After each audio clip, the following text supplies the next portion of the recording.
All right, welcome back to another episode of Confessions of a Recruiter. We're going to unveil the curtains on what some of our sales, training, and mentorship is here at XRecruiter. We do a 90-day induction for anyone that starts their recruitment agency, and we get them sharpened on all of the sales strategies that you need to build your desk. This has been an absolute game changer for many of our new partners. Being able to learn and implement it in their own agencies has really helped them level up. If you think that having a long training session, uncut, unfiltered, gives you value, make sure you let us know, because if we get some good feedback, we'll start to release more of it. If we don't get any feedback, we'll just keep on trucking on with the normal podcasts. So make sure you give us a shout and give us your thoughts. We look forward to hearing from you.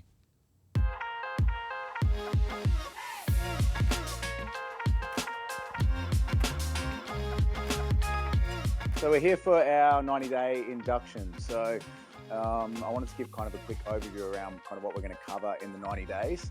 So this is kind of foundational training for us today. So we're going to go through the Sales Success Masterclass, which is really about setting up the foundation of how we go from 500K to $1 million. So we're not going to get deep in the weeds today. We'll get into a level of depth, but as we go through the 90 days, we're going to build on the first two sessions, right? So today and the next class, which make up your workbook, they set the foundation. We then have 3 follow-up sessions from there for us to kind of build on that. And then post that 90 days, I'm happy to do kind of a half an hour session with each of you guys kind of individually. If you want to deep dive into any of the content, if you want to deep dive into a different business challenge you're having, or just to help out, right? So don't feel like we have to stay on script. Obviously, when you're in the room, we can have heaps more engagement. So feel free to kind of interrupt me as we go along. I'm going to put some of you in the hot seat. I'm not going to remember everyone's name. I might just point. But it's all about interacting today, because no one wants to hear me talk for 2 hours. Well, I don't want to hear myself talk for 2 hours. So, but that's what the 90 days is about. We're really looking at, so a big part of today is going to be looking at mindsets. I'm a huge believer.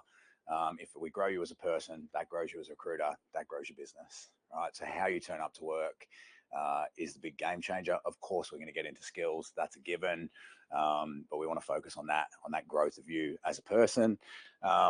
What we're not going to do today is there's not a 10 steps to being rich, right? It's not a fast track. I don't have the secret sauce. Of course, we're going to give you tips and tricks that are going to work and help you kind of, that you can implement now and see change.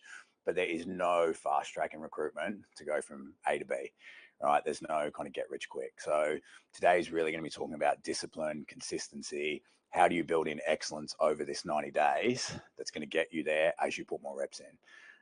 So if you're coming today hoping that, hey, we've got 10 steps to get there and we're all good, if it was that easy, none of us would be sitting here. Everyone would be doing it and everyone would be their own business owner. So I just wanted to kind of give you that to start off with. But we are going to cover very much today how we pitch to different people. What's the language of leaders? What are different client personas? So I think regardless of what sector you play in, these things are really important. And we're going to get deep into that kind of at the back end of the session today, around how you pitch different clients to really cut through and resonate. Because I think if you can get that right, that's an absolute game changer. And I think a lot of the recruiters I've worked with over the years in that step to good to great, the thing that holds them back is not understanding their client personas, not understanding how to pitch up the food chain, and not understanding how to sell to people differently. So that's what we want to get into today and over the 90 days. So we'll jump straight in. Go for it. I think it would be awesome for everyone to get a new set of context on who you are, where you've come from. Background. Yeah. Why you are standing here. Yeah. Cool. Yeah. All right. So for those of you who don't know me, because maybe you don't, that's a good point. I'd skip that. So Matt Cossens, I've been in recruitment for 2 decades. All of that has been within tech. I was $1 million biller coming into year 3. So I did 54 deals in my first year. Was kind of top 5 in my company year 1. By year 2, I was doing 750. By year 3, I was doing $1 million. And I haven't done less than $1 million for the rest of my career. My biggest number was 2.35 and some change. We won't really worry about the change. It was a good number. And I've typically done both large scale temp, so contracting. So I've had contracting books kind of over 100 personally. And I do a lot of retained permanent business. So I tend to not do much contingent or any contingent in the last kind of couple of years. because if you're a good recruiter, you should be able to push back on that. And we'll get into that kind of over the 90 days, as well as how you push people from contingent to retained to exclusive. I met these boys through a mutual contact in Sydney who I coach. I won't say his name, but he's probably the best tech recruiter in Sydney. He kind of does over 2 every year. I think his best year was 3 million or just under 3 million, which is pretty phenomenal. They kind of hooked me up with the boys. That's how I got into doing some coaching. Loved everything XRecruiter was doing, and I've joined the team this week as Chief Growth Officer. So it's so good to be here. Thank you so much. So my role, just in brief, is it's really about you guys. So it's about growth of your businesses. You know, the better your results are, you know, the better everyone is. So it's about winning together. So my role is really just about making you guys even more awesome than you already are. So you're already great, right? You wouldn't have made this step. You can't make this step if you're shit, right? That's just a given. These boys wouldn't let you through the door, and you wouldn't make that decision if you're a bad recruiter, right? So now the step is, how do we go from great to unbelievable? And that's the part that I'm most excited about. So if I look at my value as a leader and what I've done really well over those 2 decades is, outside of personally billing, I've led teams of, you know, national teams of kind of 35. If I look at, you know, the 10 years I had at Auric, which was the bulk of my career, we exited that business to Randstad for high 8 figures. Everyone in the top 15 in that business were all $1 million billers. So we had 35, the top 15 were all over $1 million. Our number 1 guy was 3.1, contract guy in Canberra, doing some government stuff and some TSPV and MV1, MV2. So that's kind of my journey. But I think as a leader, I've done really well taking people from, you know, that first step, 500 to 6 to 7 to $1 million and beyond. And I just feel with XRecruiter, I've got the opportunity to do that, but 10x the outcome, because you add 500,000 to a recruiter in an agency. You know, maybe you're taking 100 of that, 100, 150. You take another 500 as a business owner, you're taking 450 of that. So I'm like, you know, that's life changing, and that for me is what kind of excites me. Awesome. Good intro. Cool. All right, so let's just jump straight in. So you've got a workbook to kind of work along. I don't know how many of you guys had a chance to kind of read through it. There's 2 things. Yeah, if you haven't got one, Dex sorted us out. So 2 things. I recommend highly that you take notes as we go. In the boxes, I'll give you as many answers as I can. But also, as you go through things, if you catch a theme, and this is in the front of the book, if you catch a theme, I'm a big believer in kind of the apply, change, teach model. So if there's a theme that catches your eye and you've got the answer, just put like an A against it for apply, C for change, where it might be, hey, I'm doing something, but I really need to change that and totally do it different. Or if you're leading a team, T is for teach, and just note them down, and then you can capture them in your workbook as we go along, right? So that's where the value is. There's no point in coming here today, listening to me for 2 hours or listening to me for the 90 days, having an empty workbook and being like, shit, what did he say? You know, and then trying to squeeze it all into a half an hour session with me in follow-up. Some of this stuff you'll know, some of this stuff will be covering old ground. If it is, great, it's a refresher for you. But as I said, ask questions as we kind of jump along. So we're going to start off with the core elements of BD. I said put it in the chat box for those who are online, but for you guys here, what are the core elements of business development? And I've got a list. There's no right or wrong answers.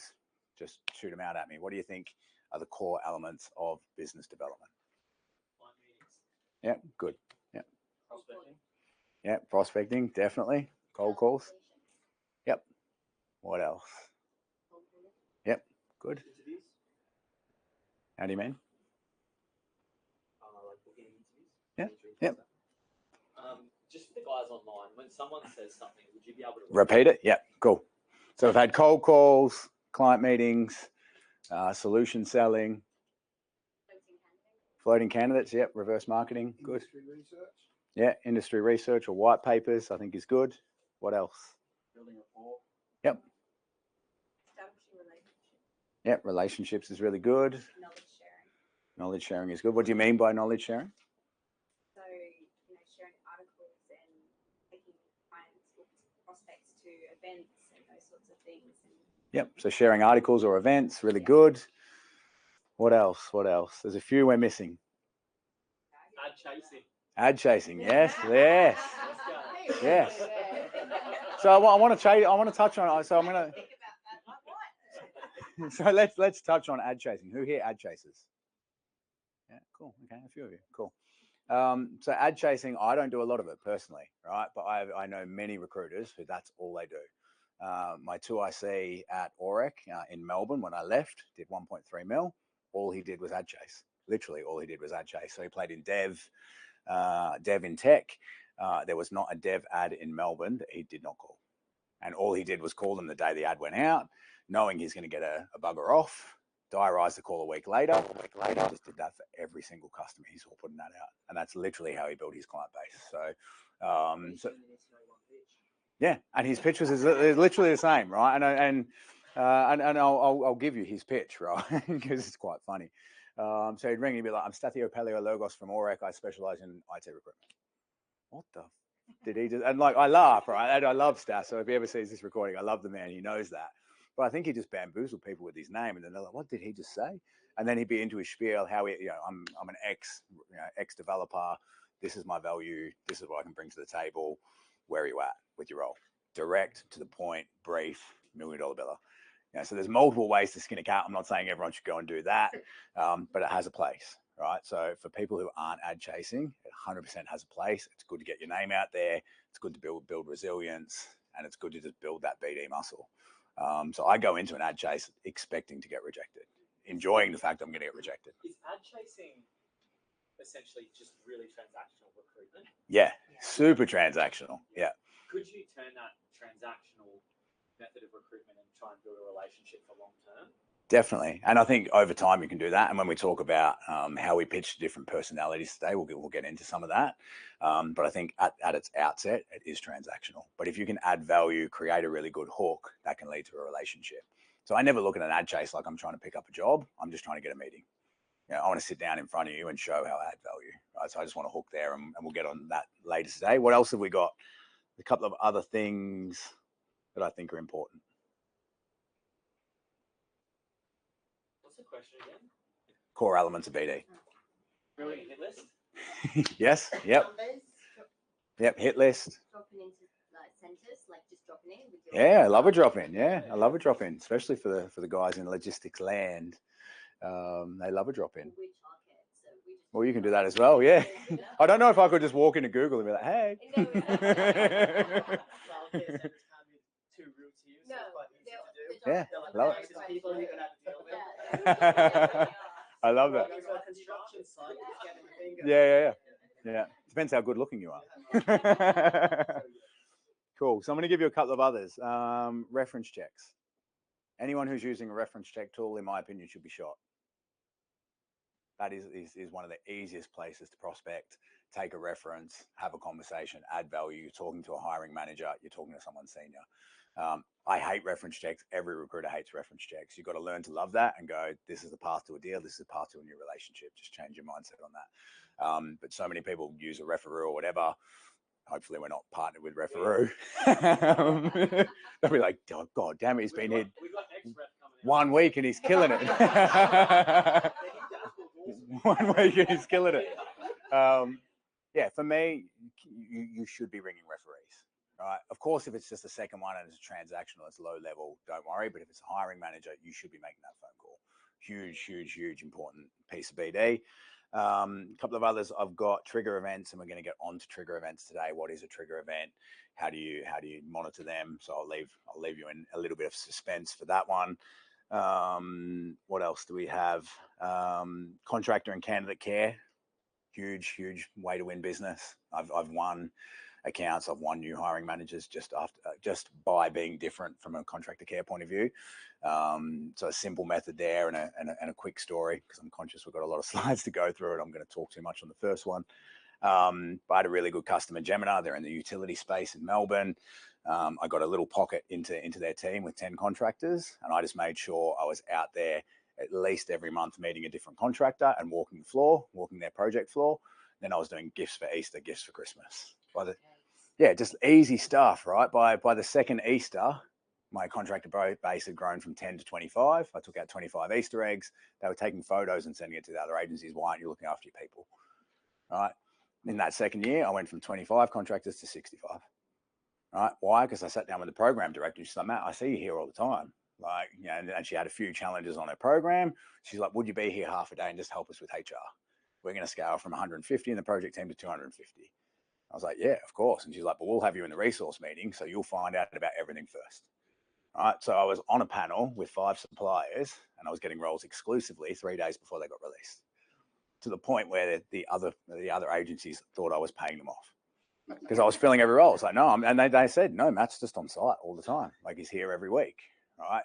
But it started with contractor care. So never underestimate the power of looking after your temps. I think everyone can get lazy in that space. Is there like soft benefits like, yeah, okay, go so far? Or is it just actually spending time with the Yeah. people that's out there? So you've got to get to know them, right? So I look and go, you need to build into your process, like what, you know, if you're a temp of mine, Dec, it's like, what's important to Declan? You know, what do I know about his family, right? Just have a couple of tidbits that you remember. Okay, he's got X many kids, you know, this is important to him. You want to test me? You got 4, yeah? 4, 3. I've been in your house once. Come on, bro. Show me some love. Archie's a beast. That's what I know. But I think those things are really important. But then those little gifts, right? Like, no one's going to get offended by Easter eggs, right? Now, if that's not a thing for you, fine. But like, find those just little things that get you on the floor, give you a touch point, get you walking, you know, walking your client so you're seen, right? Because then it's soft, right? It's not a hard sell. And let's go, shit, he's here all the time. He or she's here all the time. Right? He's walking the floor. He cares. Such a subtle reminder. And then what you can do is build that in to then your client meetings, right? So if I've been seen by someone 2 or 3 times, and maybe I've just waved, the next time I have a meeting with them and they're like, oh, I've seen you around a couple of times. I was like, don't all your agencies do that? And they're like, why not? Right? And because you plant that seed down, you plant that you're different, right? And it's such a subtle, easy way. You're not picking on the other agencies. You're not demeaning them. You're just like, oh, don't they do that? Right? And of course they're going to say, no, we never see them. Okay, well, yeah, we take this really important. This is why contract care is important. Easy way to sell the differentiator. So a big one to be aware of. And post-placement, say, Same thing. Your employee, but you treat them like they are. Yeah. So okay. So post-placement on, and we're gonna bounce around a few slides, but post-placement from a perm perspective, I treat them like a contractor. All right. So I'm calling them week 1, month 1. You know, not just at probation. Right, because I want to have that conversation with the person I place perm, not only around the culture and make sure they get to that 3 or 6 month mark, but also around what are you delivering? You know, what value are you adding? You're not a bum on a seat, because I want the story to sell to the client around what they've done. Right, so I've been here 6 months, I've delivered this project, and I've saved them 100 grand. Right, because I want to put that in my marketing collateral. Not I place really good people who do X. I place really good people who do X, and the outcome of that is they saved 100 grand. Right, the more of those stories you can collect around success that are outcome driven for your client, not I've put a bum on a seat. That's what's going to resonate with the client. That's what separates you from everyone else, because anyone can put a bum on a seat. But if you want to position yourself as someone of value, of credibility, that's the difference maker. So I'll give you an example. So I have a really good retained customer. They've been with me for 6 years. $2.8 billion acquisition of a super fund of a government entity. I was with them from day one. So I placed, I think, 30 people with them year 1, permanent, all retained projects. Year 2, the HR lady who I actually placed, the HR director, was like, I can't believe how much we spent with your business last year, right? We spent 500 or 600K. We need a discount. I was like, do you really? And she's like, yeah, we just think that'd be right. Like, we want to sign you to another year, but you need to sharpen the pencil. The chief transformation officer was the guy who I did the deal with. I rang Arnie and said, Arnie, what impact has those 30 people had on the business this year? He's like, you've saved us $10.2 million. All right, so I rang back. I was like, maybe we should have a chat to Arnie before we negotiate our fee, because I think it should go up. And she's like, what do you mean? I was like, we saved you $10.2 million, and we're talking about $500,000. She's like, Matt, let's just sign you 2, same. Same. Right, and of course that's moved over time and whatever, but having those stories is really powerful, because otherwise you get, you know, people have that fear of, okay, I need to race to the bottom. No, you don't. Yeah, and that deal was done at 15 and 18% based on sales. So 15 under 150, 18 over 150, and they've been a client for 6 years, only retained. So, but a lot of that comes back to getting that. You know, you want to have those perm things right, and you want to have those perm stories right. Anyways, we digress. That's a good list. And the only other thing, BD strategy. So we haven't talked about that. So I know we kind of got into the tactical things. You need to have a BD strategy. That's a huge, huge element of setting up your business, huge element of setting yourself up for success. I get early days, there's you might want to just jump in and jump here, there, and everywhere. you want to define a strategy. Where are we playing? Why are we playing there? What are the technical niches we're playing in? What are the industry sectors we're playing in? Build it out that way so that you can start to plan. The reason why you want to break it down like that is you might find within 10 phone calls, okay, that industry is not hiring at the moment. Park them, move on to the next one. Don't waste time. Whereas if you scattergun, you never get those kind of learnings. So I'm very big on, this is the niche from a technical skill point of view. This is the niche from an industry. And then break that down and maybe spend a day or two in each or a week in each. Learn very quickly who's buying, who's not, who's kind of plateauing. Doesn't mean you don't inspect those buckets all the time, but not having a strategy, you're just setting yourself up for a lot of heartache and a lot more rejection than you should have. Cool. Awesome. So based on that list, where do you think you can improve? Maybe take some quick notes on your piece of paper. And then from there, I think it's really about knowing your stats. So does anyone here, and I know, you're all starting out, but you've all come from places where you are. Does anyone know their stats off the top of their head? CV to placement, average placement fee?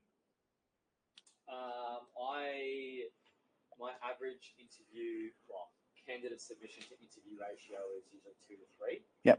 2 candidates get an interview for every 3 I submit. Yep.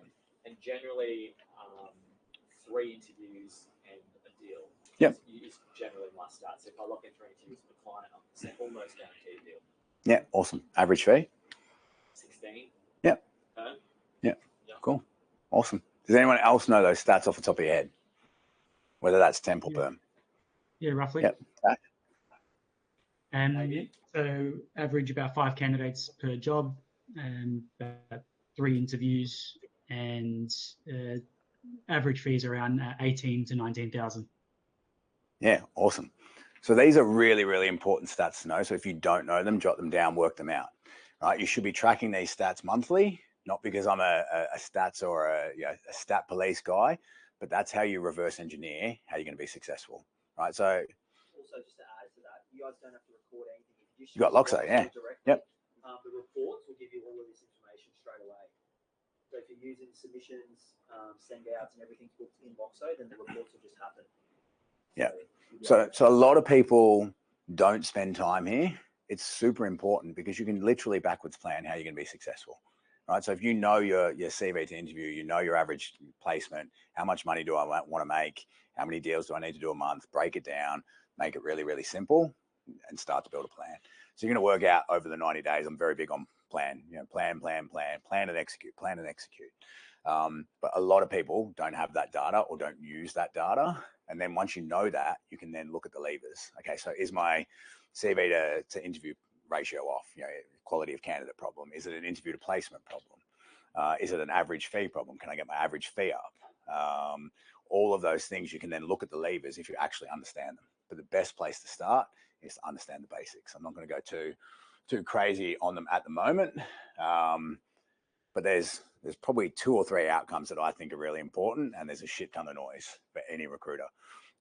So I don't really care about a lot of things in terms of recruitment. I make it really, really simple. So I care about jobs on. Do you have a job on? That's, for me, that's, if we're looking at the power of outcomes, that is outcome number 1. If you don't have a job on, you can't fill it. Right? Yes, you can reverse market, get that, but then that probably leads to a job on it you then fill. But you should be tracking how many jobs am I getting on? Right, qualified, good jobs, not half-assed, average leads. The second one is interviews. Right, if you don't have an interview, can't make a placement. Pretty simple. So client interview. So I go jobs on, interviews, and then placement. They're the only 3 things. How many placements do I do? They're the only 3 metrics I really care about. You need to understand your stats and backwards plan. When you get past that, they're probably the 3 that I think are the most important in terms of tracking. And I'm going to put a little bonus one in there because most people don't like it. Prospecting calls. Number of prospecting calls. Right? Every recruiter I know, especially when they're starting out, peaks and troughs. Right? I've got a job on, I have to, and I was having a conversation with one of the partners earlier in this. I've got a job on, I've got to drop everything for the next 4 days just to fill that job. Why is it going to take you 4 days? Firstly, your process is probably a bit flawed if you need 4 days to find candidates. Secondly, if you're not prospecting, what are you going to do next week? Right, so BD calls are really, really important. And I think I shared this on the podcast. It's about to come out. People think they're working hard, All right, so let's just do a quick, and this is not to catch anyone out. How many BD calls would most people in the room? Let's just have it like 5, 10. How many a day? I wouldn't even do it daily. I might do like a blast. Yep. For 120 BD calls for 2 days for the month, and then the rest I'm trying to Yep. build. Cool. Anyone else? Anyone above that? 120 a month. So what's that? 40 a week, 30 a week, 30 a week. Anyone above 30? We are at the moment. Yeah, we're like awesome. 20 a day. Yeah. 20 each a day, just because we're flat out. We've just started in business. Yeah. So But then that's ad chasing as that's well. ad Yeah. chasing. Yeah, that's fine. I don't care how you're Yeah, prospecting. Yeah. Yeah. Yeah, just the connected calls is what's important, right? So you want to be at least 5 a day. If you're and 5 a day, I don't think I would actually say at least 10 connected. You get to 10 a day, 50 a week, 200 a year, right? And then you, again, if you're tracking that number on calls, you'll work out how many meetings you can get a bit more data. So many people, so many recruiters go, I can't do 200 calls a month. I shared this on the podcast. A particular individual I coached did 90 meetings in January alone. 90 client meetings he booked. Right, so you can imagine the number of calls he had to make to get 90 client meetings, right? He backed it up in February with a very similar number. He does 2 million a year in tech. Yeah, but it doesn't matter what industry you're in. It's just the number, right? It's just the volume. Yeah. Yes. Yep. Yep. Yeah. And he apologized because Matt, some of them might have flowed into the first week of February. I was like, if you're doing 15, 20 meetings a week, like that's okay, or more than that a week, you're doing all right. Hey? Yep. So he has a part-time resourcer. 2 days a week. 2 days a week. Jeez, we should just cross him off. Damn, $2 million bill is no good. But my story is like that you've got more in the tank, right? And we're going to get into habits, discipline, routine, how you time block, how you get that into your daily what you do. But if you're not getting to 5 or 10 connected calls a day, you're either not planning well enough or you're just not putting in the work in the nicest way possible, and it's holding back your growth. Here's an extreme example, and I like giving extreme examples because it shows the room between where you are and what's possible. His pipeline, we had a conversation last week. He's like, Matt, my pipeline for April's 500. He's like, that's probably 500 now. He's like, I'll probably close 200 this month, maybe the remainder in the next month. And he's like, but I feel like I'm a bit light to start the quarter. He's got 500 in for the quarter. Like he reckons he's got 500. He's like, I feel it's a bit light. But he's like, it's really paying dividends, all those meetings. So just important. But in the start, the need for noise is important. So I might talk about 5 or 10, but the noise at the start is really important. Do you think that email marketing has got a place in this? Because like with an email, you can kind of pitch a little bit better what you're offering rather than just getting the rejection straight away from a phone call. Yeah, really good question. So the question for those online is email marketing, does it have a place? If I paraphrase, I think email marketing is really good, and we'll get on this later today. I wouldn't use it necessarily as a first thing for me, but it's different for different sectors. I'm one who prefers to do phone call first. So I'm phone, text, email, right? And I'm usually phone multiple times, then a text and email kind of in quick succession, and then I'll ring off the back of that email. But email marketing campaigns certainly have a place. I think you've just got both the last week. Yep. So we're just seeing what's the like. Yeah, and you just got to balance, right? And look at the kind of click-through rates and how many people are opening it, how much engagement are you getting there, how good is your 100% marketing funnels and all that has a place. I'm a little old school and the biggest thing is to make people return your phone call. I've never bought through an email marketing place where a premium service, you're charging 10, 15, 20 grand. How many people are doing that off the back of an email? Unless it's tight, right? And we are going to get into scripts later today that are of value because I'm a big believer in that. But I tend to use scripts more to win a customer as opposed to win a role.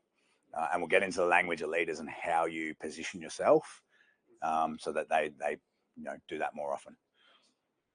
Cool. Let's move on to the next one.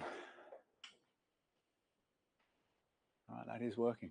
Cool. Salesperson versus order taker.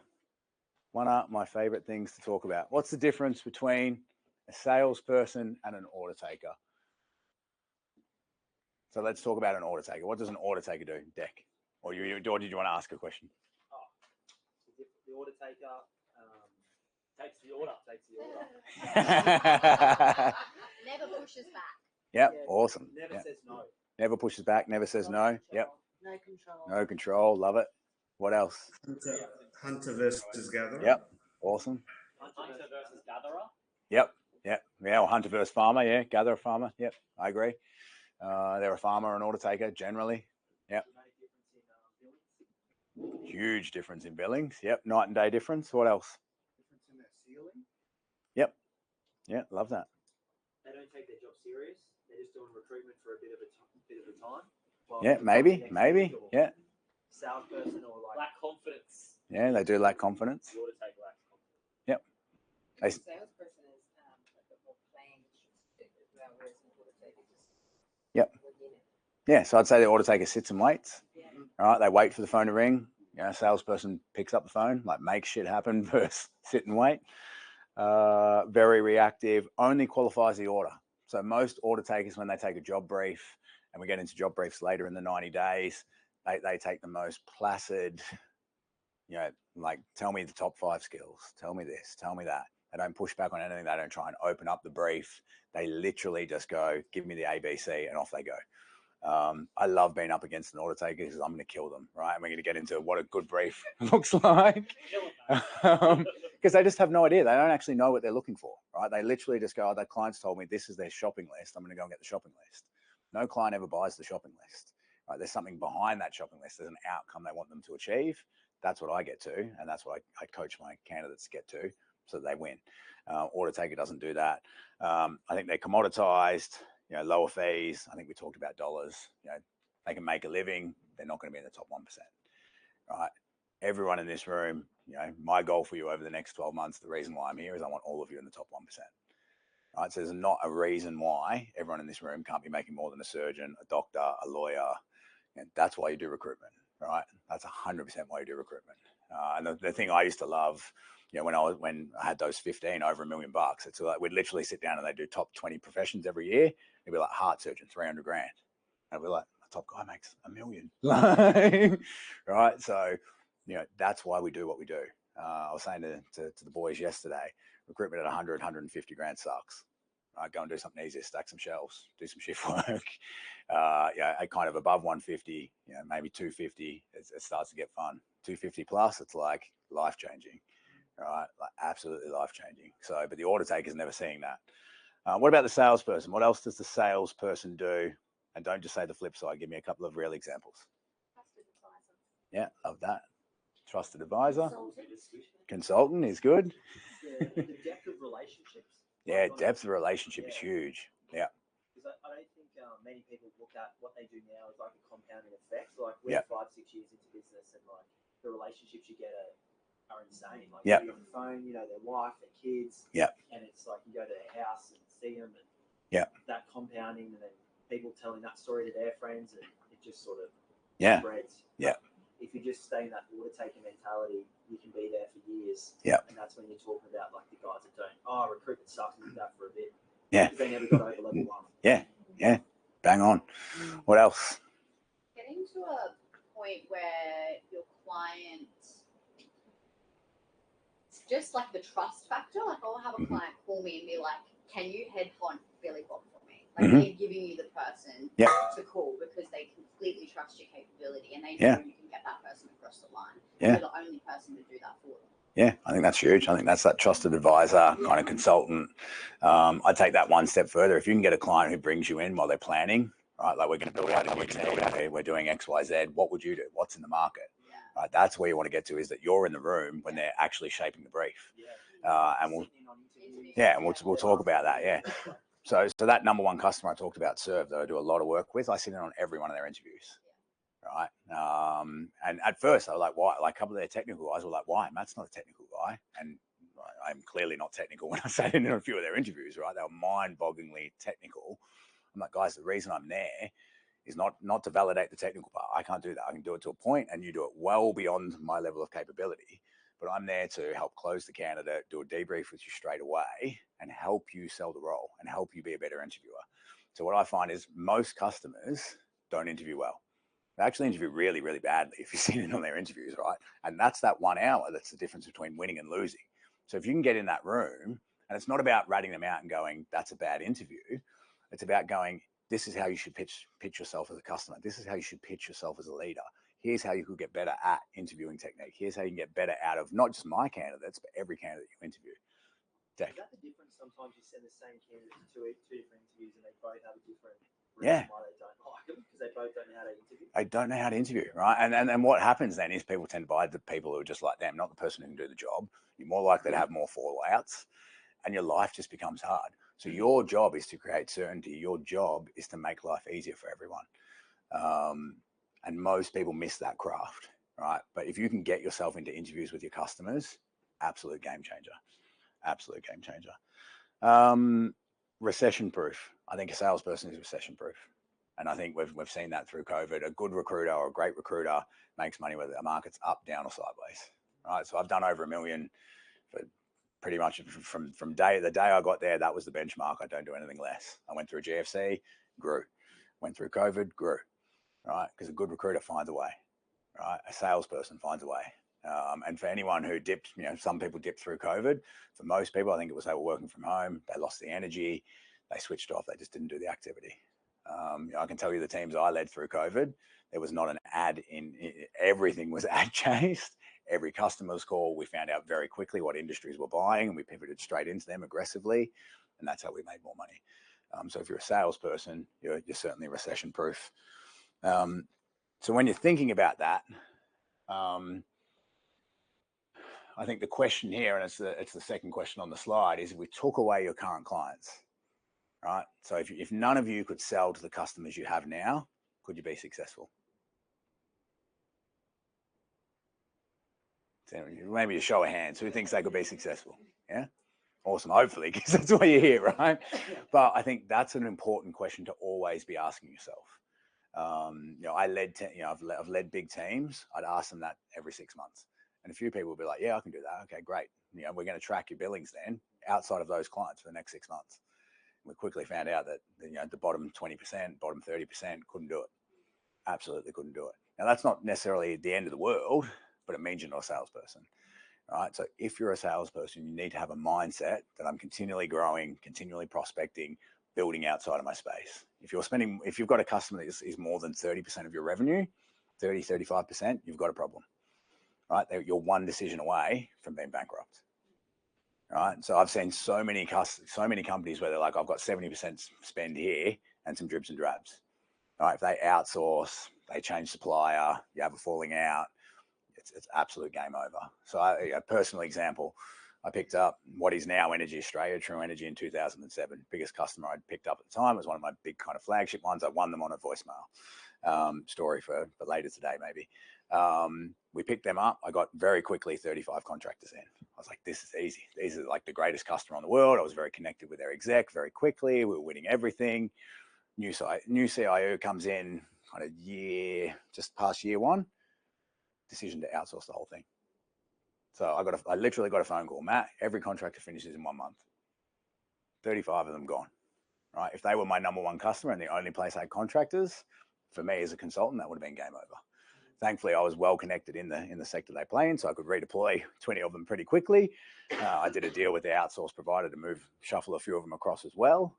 But I had a client base outside of that I knew I was going to do $1 million anyway. But for a lot of people, that could be game over. And stuff like that can happen. You get a new exec, they want to drive change. Doesn't matter what sector you play in. They could turn off the lights tomorrow, or they come in and go, I only buy from H people.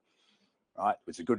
Good if you're that person. But if you're an incumbent and the new exec comes in and that's all they do, you're stuffed. Right, and people buy from people. So just keep that in mind. You don't want to be too wrapped up in kind of one customer. And I said how, but you all said you could do it. So the other 2 points I want to make on a salesperson, which we didn't pick up, I think the biggest difference for a salesperson is their ability to influence. So we've talked around that, but I think if you're taking notes, that's the most important thing. Your ability to influence a decision, both with your candidate and with your client. So you're influencing your client to open up the brief, right? You're influencing your candidate to make that decision, to change jobs, to change roles, to whatever. Never underestimate that.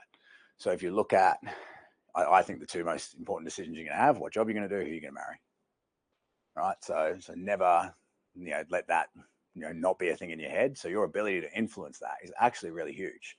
And that's the biggest difference I see between a salesperson and an order taker. An order taker doesn't influence anything. They take a brief, they flick a few names over that look like the brief, and they hope. They literally hope. Right? Now, it doesn't mean you can't get to a level of success doing that, but you can't get to unbelievable status. Yeah, 100%. And they're the people we want. Like I say, we want as many of them in the industry as we can because we look good. It's very easy to separate yourself against crap, right? So I don't mind that. Like I always want to know who my competitors are.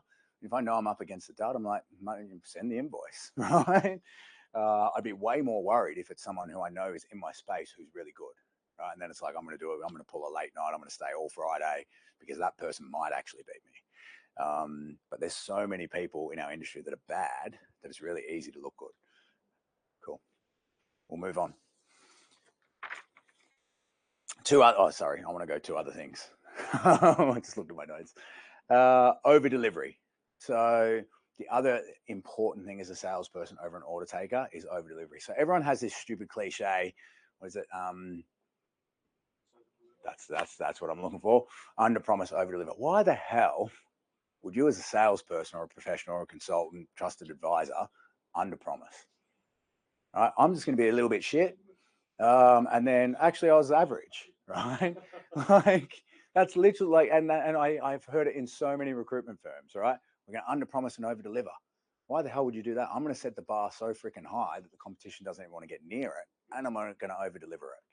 Super, super, super important as a salesperson. I think everywhere in life, people do that. They under promise, you get what you expect or worse. You go to a cafe, you get what you expect or worse. I'm very rarely wowed these days. And I'll share an example. I think I shared this in the first 90 days. So I went on my honeymoon. I came up here for my honeymoon to the Gold Coast. Stayed at 2 hotels. So I spent my first 4 days at Versace. So no longer Versace. It was a bit sad. It's probably a bit dated anyway now. But at the time, it was a beautiful hotel. Spent my first 4 days there. Most unbelievable service. Like you didn't even know they were there. Anything they knew you wanted was just there. The coffee you had, you ordered it day one, it just turned up day two. They were just on point. Everything was amazing. The very last day, I said, we're just going to go to your restaurant for lunch. Then we're going to head over to the Sheraton, which is over the road on the beach. And we're spending a week there. And we sent some postcards and did some stuff. Nothing was charged. Everything was lovely. I got to the end of the lunch and they're like, can you just head back? Because I said, can you send my bags over to Sheraton? They're like, can you just head back to concierge? If you're going over to Sheraton now, the concierge wants to see you before you head to the Sheraton. Okay, cool. Walked over and he's like, our guests don't walk to the Sheraton. They limoed us there. Right? It's like, cool. Like that's setting a pretty freaking high bar, right? Just across the bridge, yeah. Right? Which is funny because he's like, yeah, well, he's like, we'll limo you there. But he's like, you want to go around town? So, we went on a little limo trip and then ended up at the Sheraton. Excuse me. I then went to the Sheraton. Beautiful hotel, 5-star, good service. I went to send a couple of postcards. They asked for my room number. They charged me for 250-cent stamps. I was staying in a suite, right? Whatever the price was back then, $400 or $500 a night. They charged me for $1 of stamps. All right. You can imagine, how I felt moving forward. It's like when I come back to the Gold Coast, am I staying at the Sheraton or staying at Versace? Bang on, yeah, bang on. Right, and they're those little things, so you want to over deliver always. Yeah. And I literally said, I put a review into their GM. I was like, you charged me for a 50-cent stamp. All right, like what the, right? He rings me. He's like, I'm really sorry. I was like, you need to be more than sorry.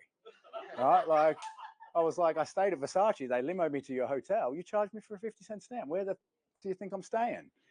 Right? We'd love to give you a free night. I was like, I'd love to never come back. Like, yeah. And actually, like, I think the Sheraton is a lovely hotel, right? Don't get me wrong, but I think it's good for the story because it's no different to the parallels here, right? So what are you doing where you're just giving the standard or below the standard, or where are you giving that 50-cent moment, right? We are not okay with being okay. Yeah, cool. Awesome. Yeah, so we can live that. That's awesome. But I'd say set the bar freaking high and then overachieve that bar. So as we go through the process, we're going to do excellence in the recruitment process towards the end of the 90 days. Everything about excellence in the process is about setting an expectation that is high and over-delivering and being memorable in each part of the process. So how are you memorable in absolutely every step? Blake? Just to clarify, when you say set the bar really high, yeah, are we saying I'll get you candidates in 24 hours. I'll get you an A-grade candidate. Like, when we're setting the bar really high, what are we saying to our client? Yeah. That goes, wow, these guys are really Yeah. So for me, it's about delivering on your promise, right? Whatever that looks like for you. So I don't think it has to be this huge level of urgency. So it's not about being like, I'll find your candidates in 24 hours. I don't care how fast you find me the candidate. Like, of course I want, our clients want speed and quality, right? Like they want speed, quality, and a guaranteed outcome. I think they're the three things they want. But it's not about, okay, Matt, you can send it to me. You send it to me in 12 hours, you win, right? It might be different in some sectors. Maybe that's the only thing. I think it's the three of those together. But I think ultimately it's delivering on your promise and building trust. Right. And that's in every part of the process. This is how we do candidate care. Do something that wows them. This is how we interview. Do something that wows them. And it's so easy for people to break that. Right. And, an example, you don't meet a candidate, right? You send them forward. I'm a huge believer if you don't meet a candidate, you're not doing your job. Right? Someone's paying you 20 grand and you haven't even eyeballed the person on Teams. Like, come on. Like that's under delivery. And so many people do that. So many people do that. And then they're like, oh, the candidate fell off. He's a dickhead. She's a dickhead, right? It's like, no, they're not. You just didn't do a good job. You didn't build a relationship, right? So the over delivery part is understanding that all of your success comes down to relationships. Candidates become clients. You're all in this room because this is, your career or your craft, right? It's not a job. No one here is an order taker. So if it's your career or your craft, every interaction is about being successful, right? Every action or every interaction is you on the stage. Right? People are forming a view on you in absolutely every interaction. So I'm always like, never burn a bridge, right? Never burn a bridge. Treat people with respect. You don't know who they know or who might know or what intro is around the corner. So I don't know if that answers your question directly enough. And then the third one we've touched on, which is constantly prospecting. Okay, so if there are any recruiters out there that are interested to find out what it's like to have a VA support them in their role, whether that be to bill more, reduce tasks that they don't enjoy doing, or be a more effective recruiter in their niche, then we definitely recommend reaching out to the Outsource People or TOP. Reach out to them, inquire on how they can implement a VA in your agency and to support you. And if you mention XRecruiter or Confessions of a Recruiter, they will give you a 13% discount off your bill per month on this VA that will allow you to scale your business, scale your desk, and to bill more and make more money. So go reach out to the Outsource People, say Confession sent you, get your discount, and see what is possible. Let's go into the tools of recruitment. So we've touched on cold calling. I'm not going to spend too much here. It is not dead. It is your number one tool. That probably even more important than, because everyone thinks it's dead. Yeah, correct. Correct. You bang on. Yeah. Yeah. 100%. That's become the norm in an order taker role. Is that I don't have to call you. You're going to come to me. Yeah. But on the flip side, it's like cold calling if you're a salesperson is. It's just what you do, right? That's who you are. I think recruitment's fallen out of being a salesperson. Yeah. All COVID recruiters. Yep. Just are used to inbound leads. Yeah. So for those online, Declan's saying, COVID people are just used to inbound leads. They're quiet. They're lazy. I've walked heaps of recruitment sales floors, and it's like a freaking graveyard, right? If I'm not hearing noise, call me old school. We're not selling, right? Like a sales floor should be vibrant. It should have energy. There should be a buzz. So many people are like, oh, I emailed this client and I'm waiting. I sent them a LinkedIn message. Pick up the get on Lucia, get on Signal, find the freaking number, call the freaking switch, right? Like maybe I'm old school. I'm not past calling the switch. And actually calling the switch these days is easy because they just put you through to the mobile. Like, I no longer need to woo the receptionist and take her a box of chocolates to get a phone number or a name, right? It's so much easier. So one of the biggest tools is obviously the phone. And that doesn't mean socials and email and white papers and all those things 100% have a place, and you should have them and they should be at your disposal. But the phone is the number one thing, right? The phone, and I stole this from Tony Hughes, who's a good sales trainer. He wrote a book called Combo Prospecting. So he talks about if you can do 30 combos a week, you can't not be successful, right? So his combo is phone, text, email, exactly what I talked about earlier. Right, and he's like, you should be getting at least 30 combos out for each and every week, and that's how you connect. Right, it's just bang, bang, bang. Is that all to the same persons, like email, then follow up on the email that you send? Yeah, and then get back on the phone, and then put them in a phone, a recurring phone cycle from there. Yeah, and it's not rocket science, right? And I hate saying it's a numbers game, But at the start, it's a numbers game till you build out your client base. But what other tools do we have at our disposal that are really important?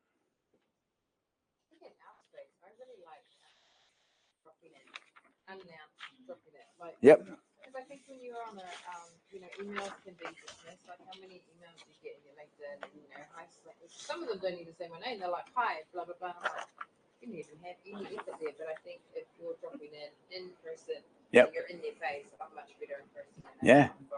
Yeah, and in your space is so powerful, right? Like, and that face-to-face interaction, and this is really, really important.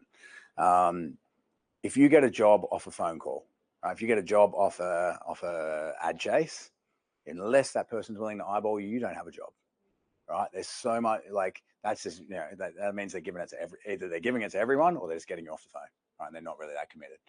And if someone says to me, I don't have 30 minutes to meet with you for a job brief, it's like, well, then you don't want to fill the role, right? And I literally just push back on them. Okay, so this is the difference between you getting someone good or great and you don't have 30 minutes. So you'd rather me waste 3 hours of your time in an interview than 30 minutes to get the brief right. Pause. And if they say no, great, I'm not the recruiter for you because that's not how I work. Right? So don't be afraid to push back. So many people just, they get excited. Oh, I've picked up this new job. I'm like, I know in my head, you've got like a 10% chance of filling that damn thing. Yeah, I think the big thing that most people miss is client education. They think clients just know how recruitment works. Yeah. But really, they've got no idea. Yeah. Yeah. So we're just talking about client education for those online. So most clients, and I always think about that meme, like what does my mum think I do? Like making clients, I'm making all this money, and what I actually do is like crying to my wheat bix. But I think clients think recruitment's easy. Most clients think, oh, they just put an ad on Seek, they send a LinkedIn message. That's absolute bollocks, right? And it's your job to educate them. Right? And if you're not, you should be doing that on every interaction. So if a client says, well, what am I going to do? This is how I headhunt. Their view of headhunting is literally we get a list on LinkedIn and we send them a message.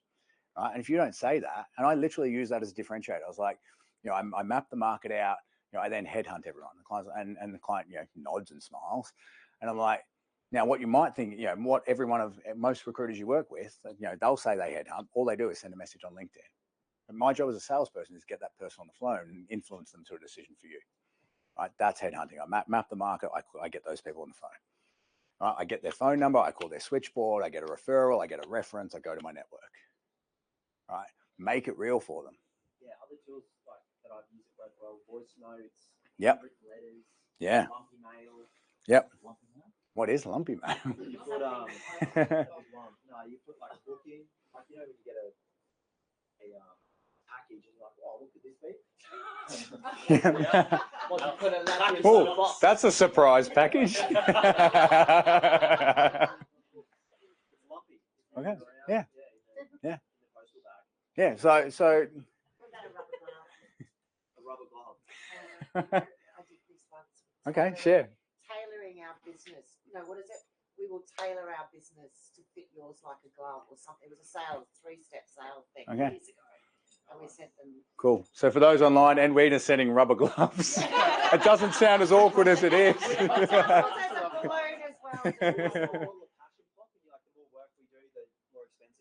Yeah. So have some fun, right? So in terms of the tools, right? In terms of the tools, you've got your sales story, you've got networking, social, email, phone. Voicemail is a big one.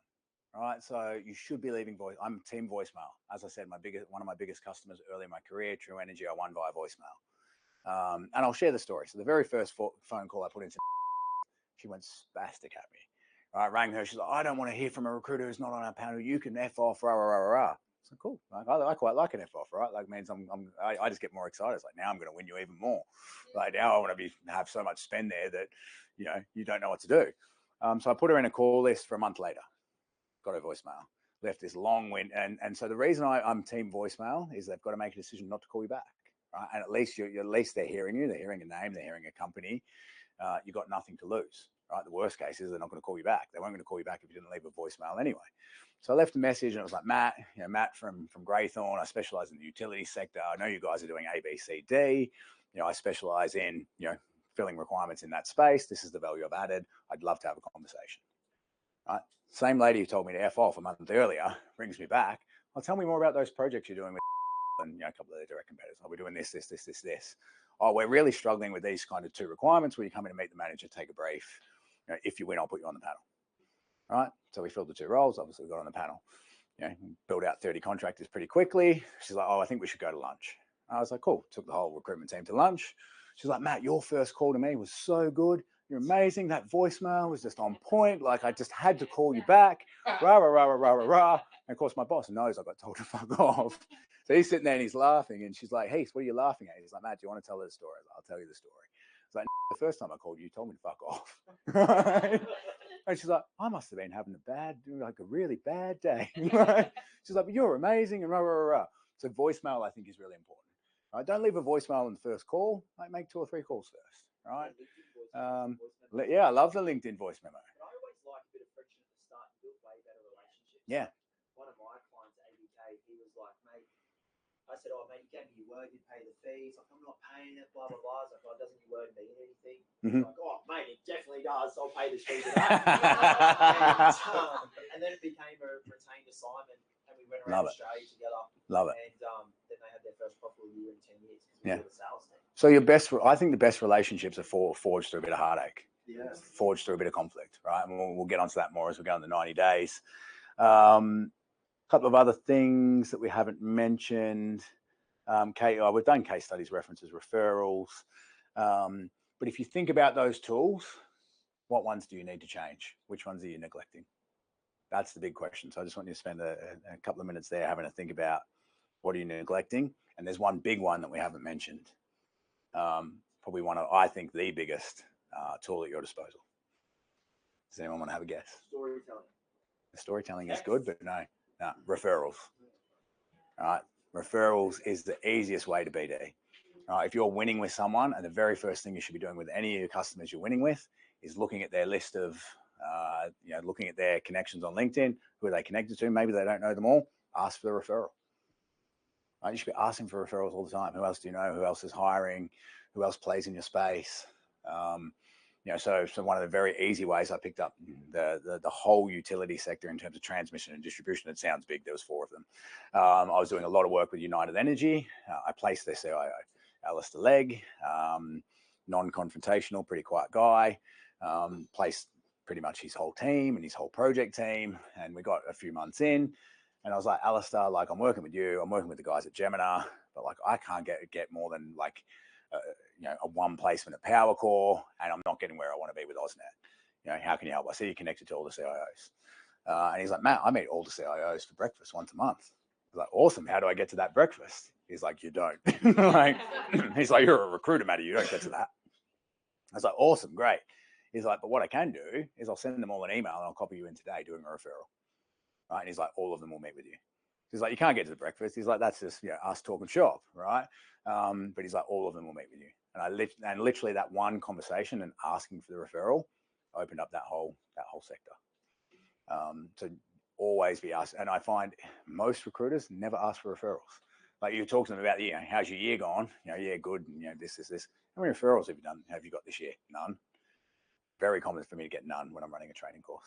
Don't be afraid to ask for referrals for people that you've not done business with. Yes, that's the whole point. Yeah, for a referral, I've not placed him. He wasn't a client. He was just in my network. I meet coffee with him every couple of months, and I said, "Can you introduce me to the HR manager at Stanmore?" He was like, "Absolutely, got a meeting." Yep. Yeah. So have a think about also the people in your industry who are kind of like the go-to people, right? The visible people. How do you get in front of them? They might not ever buy for you. Some of my best customers, have never bought from me, right? But they're the go-to person. Everyone knows me and they've referred me poo tons of business. So there's a poo ton. So what are the poo tons?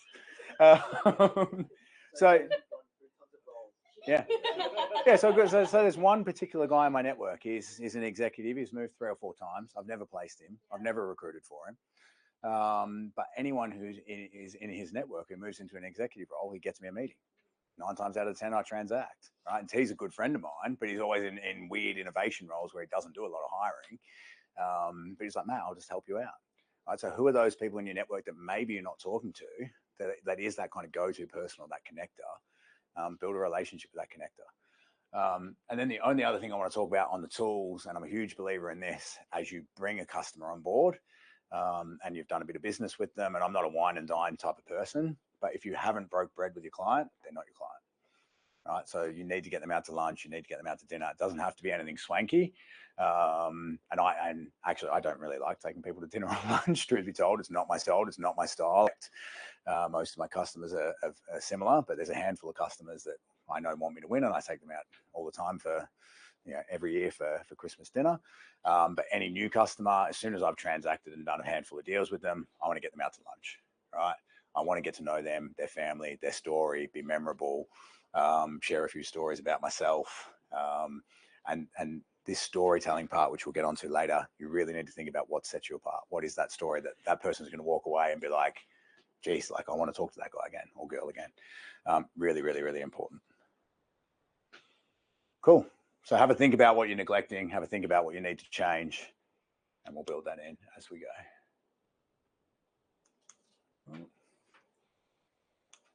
I'm pressing the button, but we've got nothing happening here. Serge, save me. Save me, Serge. What's going on? I don't know, mate. Any questions while Serge is helping us out? Or is it just me? On sales story. Do you want me to talk a bit more on sales story? Yeah, cool. So the other tool that's really, really important, we've kind of danced around it a bit this afternoon. Your sales story is really important. So that's what I was talking about earlier, when it's the actual outcomes your people have achieved. That is so, so, so powerful. So yes, you want your stats on, here's our interview to placement, here's our retention rate, here's our, all those lovely little data points you can put on a page to win a customer. But you want to have more. You want to have the outcomes that are important to that customer and how that person won, because you want to build out a sales story. So a sales story is going to resonate with an exec. I placed a bum on a seat, might resonate with a team leader, a line manager. You want the sales story that's going to get you up the top of the food chain. Right? And we're going to get into the language of leaders in a moment. But their language isn't, I put a bum on a seat. They're like, what's the actual outcome? Like, why would I use you? So we can get onto that in a minute. Can you just flick me onto the next slide? Or you're there anyway, mate? Just maybe press the space bar. Yeah. Yeah, do you want to just press space bar? Or have you frozen us? We'll just die. Computer's not charging, essentially. Sorry. Oh, weird. All right, so we'll just move on to the next part, art or science, because I think the slide gives you the answer anyway. Is recruitment an art or a science? Who wants to be brave and give an answer and then explain their answer? Yep. Cool, that's fine. I'll play with this. Maybe we're on the next one. Then we'll flick back to the other one. So is recruitment an art or a science? Does anyone want to be brave? There's no right or wrong answer. I would say it's more of an art because different things work for different clients, and something that works for one person might not necessarily work for the other. Yep. So you have to take a different approach. Yep. Okay, cool. Anyone else want to play the science card? Yeah, science. Yeah, go for it. Why? I'd say science because it's if everyone with science, you've got a pretty set protocol how to achieve something. It's not going to happen every time, but it's pretty documented process. And things like the phone calls, feels like the prospecting. If you do have those set things that you actually do and you do well, then the results are there. So I think it's more of a science, but it has its art in it. Cool. Dan? Yeah, I think it's maybe a balance between the two. So there's a lot of art in it, the selling, the story, the relationships part, and then the science behind it. You talked about in the numbers game, how many calls you make, how many meetings you have, how many people you're placing. So I think maybe it's a mixture between both, a bit of balance. Yeah, I think you're bang on. It's both. And I think you can make an argument for each side of the coin, but in my opinion, it's definitely both. So for me, the science part is really clear, right? It's kind of like gravity. You've got to do X amount of, we've talked about the outcomes. We've talked about creating noise. That's the science. Like there's certain things you need to do that actually just work. The art of recruitment, or taking it a step further, the craft of recruitment is all those 1%ers that you can get better on. You know, your ability to influence, how you communicate, how you close a deal, how you set things up for success. But for me, you want to bulletproof both of those. So through this 90 days, we're going to really nail the science and what does excellence look like. I want you guys to be building out scripts.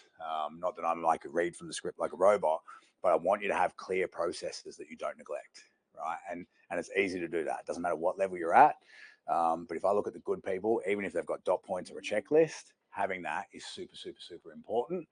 But then you also want to put time into the art. So, and maybe I'll ask the question in this room because it's a favorite question of mine to ask. If you're looking at the art of recruitment or the craft of recruitment and the skill set, the skills that are important, so marketing, sales, communication, psychology, influence, right? We all know the skills of a recruiter. How much time would you spend a week learning on your own on your craft? We'll just go around the room. Maybe we'll just go 1 hour. Who does 1 hour? Yeah, okay, so that's about an hour. 1 hour. Yeah, 2 hours a week. Yeah, 3, 4. No, cool. So that's a really low number. By the way, boys, I don't know what you landed on online, but yeah, but this is the most important thing. If all you do is recruitment, right? If this is how you make money, and you're only putting an hour into your craft a week, you're probably doing it a disservice, right? And don't get me wrong, we've got to build the habit, we've got to build the discipline, and we're going to talk about that as we go through. But you need to be doing more than an hour a week. Like I'd be like half an hour a day is a minimum, right? Ideally an hour a day. Because you just got to think about the separation between those two things. So if you guys are doing an hour on your craft, and let's say I'm doing 5, right? And I do an hour a day, right? So I'm doing 4x what you're doing. If you extrapolate that over a year, right, you're doing 50 hours of development on what makes you brilliant, right? On what is your superpower. I'm doing 250, right? So what's that in days? That's 30 days. So I'm 30 days ahead of you. You do that for 10 years, I'm a year ahead of you, right? So a lot of people say like, oh, Matt, how did you get really good at sales, right? And don't get me wrong, part of it is just the actual science and putting the reps in on the phone. But it's also that I didn't have 1 year 10 times over. I actually have 10 years experience. Right? I've got better every year. My sales process has got better every year. I don't sell now how I used to sell in 2005, right? Because it's a totally different game, right? Socials has made it different. Marketing has made it different. But I've followed that curve because otherwise you're a dinosaur, right? So you've got to be putting that time into your craft, and you need to be putting it into sales, marketing, communication, leadership. Think about what's important to your customers, right? I get in a lot of meetings with EGMs, C-suite executives. Why? Because I sound like them. Why do I sound like them? Because I've probably read more leadership books than they have, right? And I can add value in that space. So I really want to implore everyone. I'm not saying you just have to read books. You know, content these days is easy. Find a way to consume content that works, and then use that when you're talking to clients, right? Because again, it separates you. He's not a recruiter; he's actually a leader, right? And that's where I win business all the time, because I get in there and I don't sound the same, right? But you're going to sound like every other recruiter if you're doing what every other recruiter does. Most recruiters, when I talk to them, are less than an hour, right? They might be an hour a month, but then they'll tell me they TikTok 3 hours a night, or they watch Netflix 3 hours a night, right? And it's like, well, what's going to set you apart, right? If you can make some subtle changes there, absolute kind of game changer. So that honoring your craft and continue development, super important. Tone, body language, and gut. That's the art of recruitment, right? So how do you put light and shade into a meeting, into an interview? I can be a really lovely interview. Doesn't happen very often. I'm usually pretty intense, right? But I know how to turn that on, right? So if I'm interviewing a senior candidate, I'll start out fairly polite, and if I feel like they're BSing me, I'll get really intense really quickly. I'll sit forward, I'll stare at them, you know, I'll ask a question, I'll just pause and stare you down, right? You know what I want to say, don't you? Feel that shit. But I think, you know, that there's an art there, right? So whether that's a candidate, whether that's a client, like you need to learn to control the room, right? And that is all just in tone and body language. Super, super, super important. And it comes back to how do you be memorable? So if I'm looking at a sales interaction and I'm meeting you for the first time, I want you to think, you know, and find out, you've got to work out what your superpower is. So maybe that's your note and what your style is. But for me, it's intensity. So if you rang every one of my clients, they'd be like, Matt is full on, right? He wants to win at everything. Anything he does, he's a freaking psycho, right? But he will turn over every rock to find us the greatest candidate. All he wants us to do is win, right? And I'm okay with that, right? So then when I'm intense, it's like, well, now you know why I'm intense. But there's not one customer who's going to leave that meeting and be like, geez, I'm not sure if Matt's going to get the job done. Like, he was a bit kind of chill, like, but you've got to find what works for you, and then just feed into that, right? Share stories around that. Super, super, super important. And that comes into the art, and then just follow others. Success leaves clues, right? So what are other people doing from a science point of view that works? What are they doing from an art point of view that works? And then find, like, I hate it when people say, oh, I've got my own style. Like, that's fine for the art part. It's not for the science. So the science, you should have a repeatable process for anyone, for you, for anyone who comes into your business. The art is where you can have a bit of your own style and find what works for you. But you've got to work out what that is, and then just really feed into that, right? So people know I'm intense. They know I want them to win. It's not about me winning. I want them to win. The way I reinforce that all the time is when I don't fill a role, I ring and ask why. Why didn't I fill that role? Like, I will have clients where I work with them contingently, and I'm 70, 80, 90% fill rate. But they know they're getting a call from me if I don't fill the role. What did I miss? Like, I've literally had customers like, Matt, what is wrong with you? Right? Like, you fill 9 roles out of 10. I expect to fill 10. Right? I expect you to use no one else. So what did I miss? So, who was give me the candidate's name. What did I miss? What did they do really well? What did I not screen for? Right? And it reinforces that this guy will do anything to find us the right person. Right? So it's about going, well, what is your sales story and how are you going to set yourself apart? Because if I do that every time, right, then when I ask for a referral, they're going to ring me like, dude, this guy's unhinged, right? He'll do anything to win. Even when he loses and he fills most of our roles, he rings and asks why. No recruiters do that. Right? So the little things that you can kind of build in that I think are really important that are in this kind of art or science bucket. But I'm going to try and get us to go back here. Sergi. We're dying. Okay, cool. So the only other thing I want to talk about in the land of science and improving your craft. So outside of your personal development, which is super, super important. How many people role play? Yep, cool. Yep. When's the last time you role played? I know Blake did it this morning because I was there. It was quite sharp. Super, super, super important. So if you look at, I love sporting and business analogies. I want to go back one, mate, if I can, please. Yes. Yep. That one. Yep. I love analogies between sporting teams and business. What do sporting teams do really well? Practice. Yeah, bang on. All right. So if you're a basketball team, I'm a bit of a basketball fan. They run the same play over and over and over and over and over again until it's perfected. Hours on end. All right. I'm a huge Michael Jordan fan, Kobe Bryant fan. They shoot the same shot in the same position thousands of times. All right. So when it happens, when you're in the game, when you're on the floor, you hit the damn shot. All right. Us as recruiters, though, we don't role practice. We role practice on live clients. Right? Like, you need to find a way to build that into your development. So if you've got a small team, I'd be saying, hey, can I pitch you? There's no right or wrong, right? I stuff up on live pitches all the time, right? You can be rusty, you can get a bit nervous. Like, if you're not getting a little bit nervous every week around a call you need to make, you're probably taking it too easy. I still, to this day, and I've probably made as many BD calls as most of the people in the room or more, like, I will still have call reluctance. Right? And I've done it a million times, and I'll still ring a call every day and butcher it because I'll get off plan, and then I'll be like, okay, cool, I need to nail the next one. That's okay. But what you want to get really good at is practicing with your colleagues. All right. So, how am I pitching? What does my pitch sound like? How can I improve it? Practice there so that you're not practicing on live clients. Super important, and everyone neglects it. They get past this kind of rookie you get past your rookie program, you start doing a few deals, and you think, I've got this nailed. But I think it's a really good skill to kind of work on. Cool. Does anyone need a break? Toilet break, drink break? I can give you 5 minutes if you need, otherwise I'll keep going. Cool. Yeah, go for it. Yeah, go for it. I'm just conscious, otherwise I'm just going to be like, dung. No, everyone's going to stay here. Everyone's going to stay here.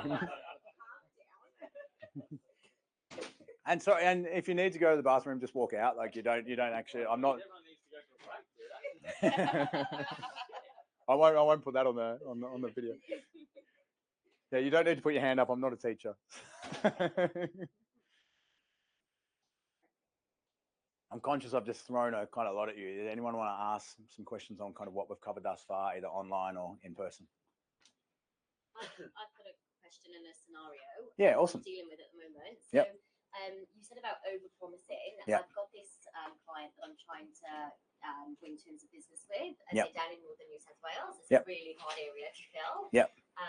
So I don't want to over-promise by saying I'm going to find you these candidates in a couple of days and yep. that kind of thing, because they know yep. I'm not going to. Yep. So how would you deal with that situation? I want to win them because they have a lot of opportunity. They've got about 10 centres. Yep. So, and they've got some in Queensland. So if I can fill this northern New South Wales one, yep. then I'm kind of like in there. Yep. So there'll be caveats where over-promising is risky. Yeah. I just wouldn't over-promise in that yeah. scenario, okay. right? So I'd make sure you give yourself enough time, but I'd sell them on your process, yeah. right? So where you can kind of over-promise is walking them through the steps you take. So I do a lot of work in regional Victoria. So I've done a lot in Geelong, which is an hour out of the city, but also Ballarat, which is a couple of hours. And I just sell people on you know, how I source people regionally, how I headhunt, how I get referrals, how I map the market.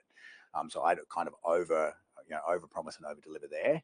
That, you know, this is how I'm going to run my process. This is how I source in that space. I know your competitors are A, B, C, D. I'm going to talk to everyone in that area, and I make it more about that. So I won a couple of retainers with a private school in Ballarat, prestigious school in Ballarat, and I beat Hayes, who were in Ballarat. Right, they have an office literally in the thing because I had more knowledge than the Hayes consultant who lives in Ballarat.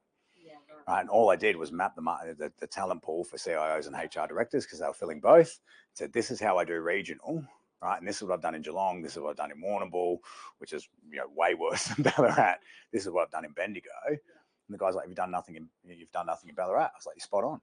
Never placed a role in Ballarat, right? But the process is exactly the same. And I know your direct competitor is doing this. He's like, how the hell do you know that? Because I've already done my homework when I came to the meeting, right? And I knew he was impressed by just the service offering. And then we got to the end and he's like, okay, so you've pitched me on 2 retainers at 20%.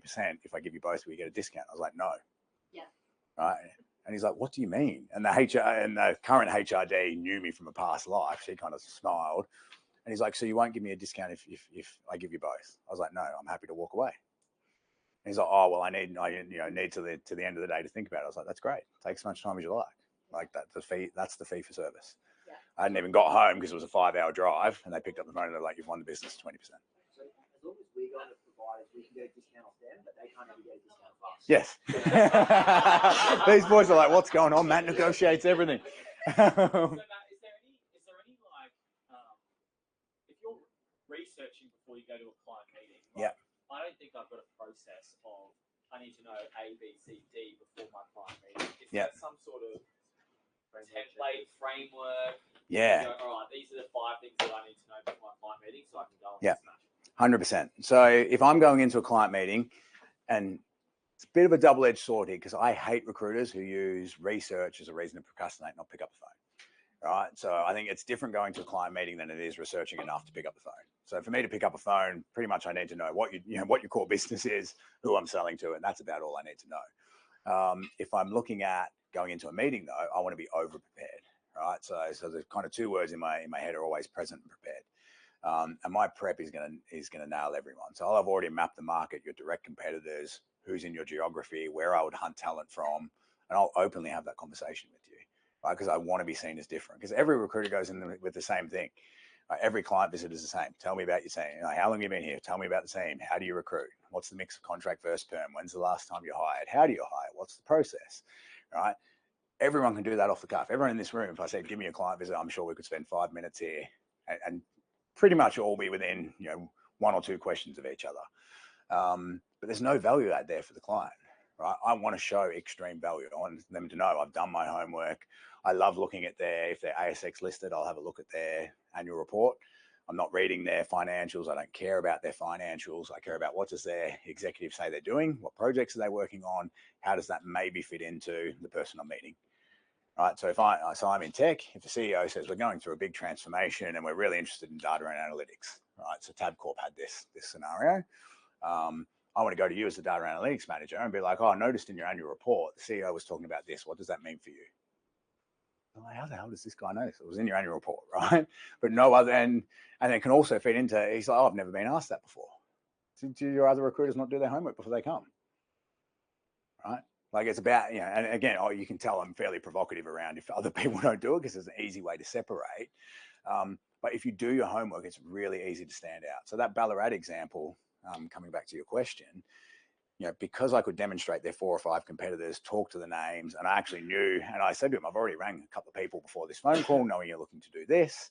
And I know Loretto, which is the girls' version of your school, because it was a boys' school. I was like, I know their person's about to leave. It's this person, and there's some weird relationship between them and someone in your business. And he was like, how the hell do you know? He's like, yeah, the CIO over there, he's friends with our deputy principal. There's a massive conflict of interest.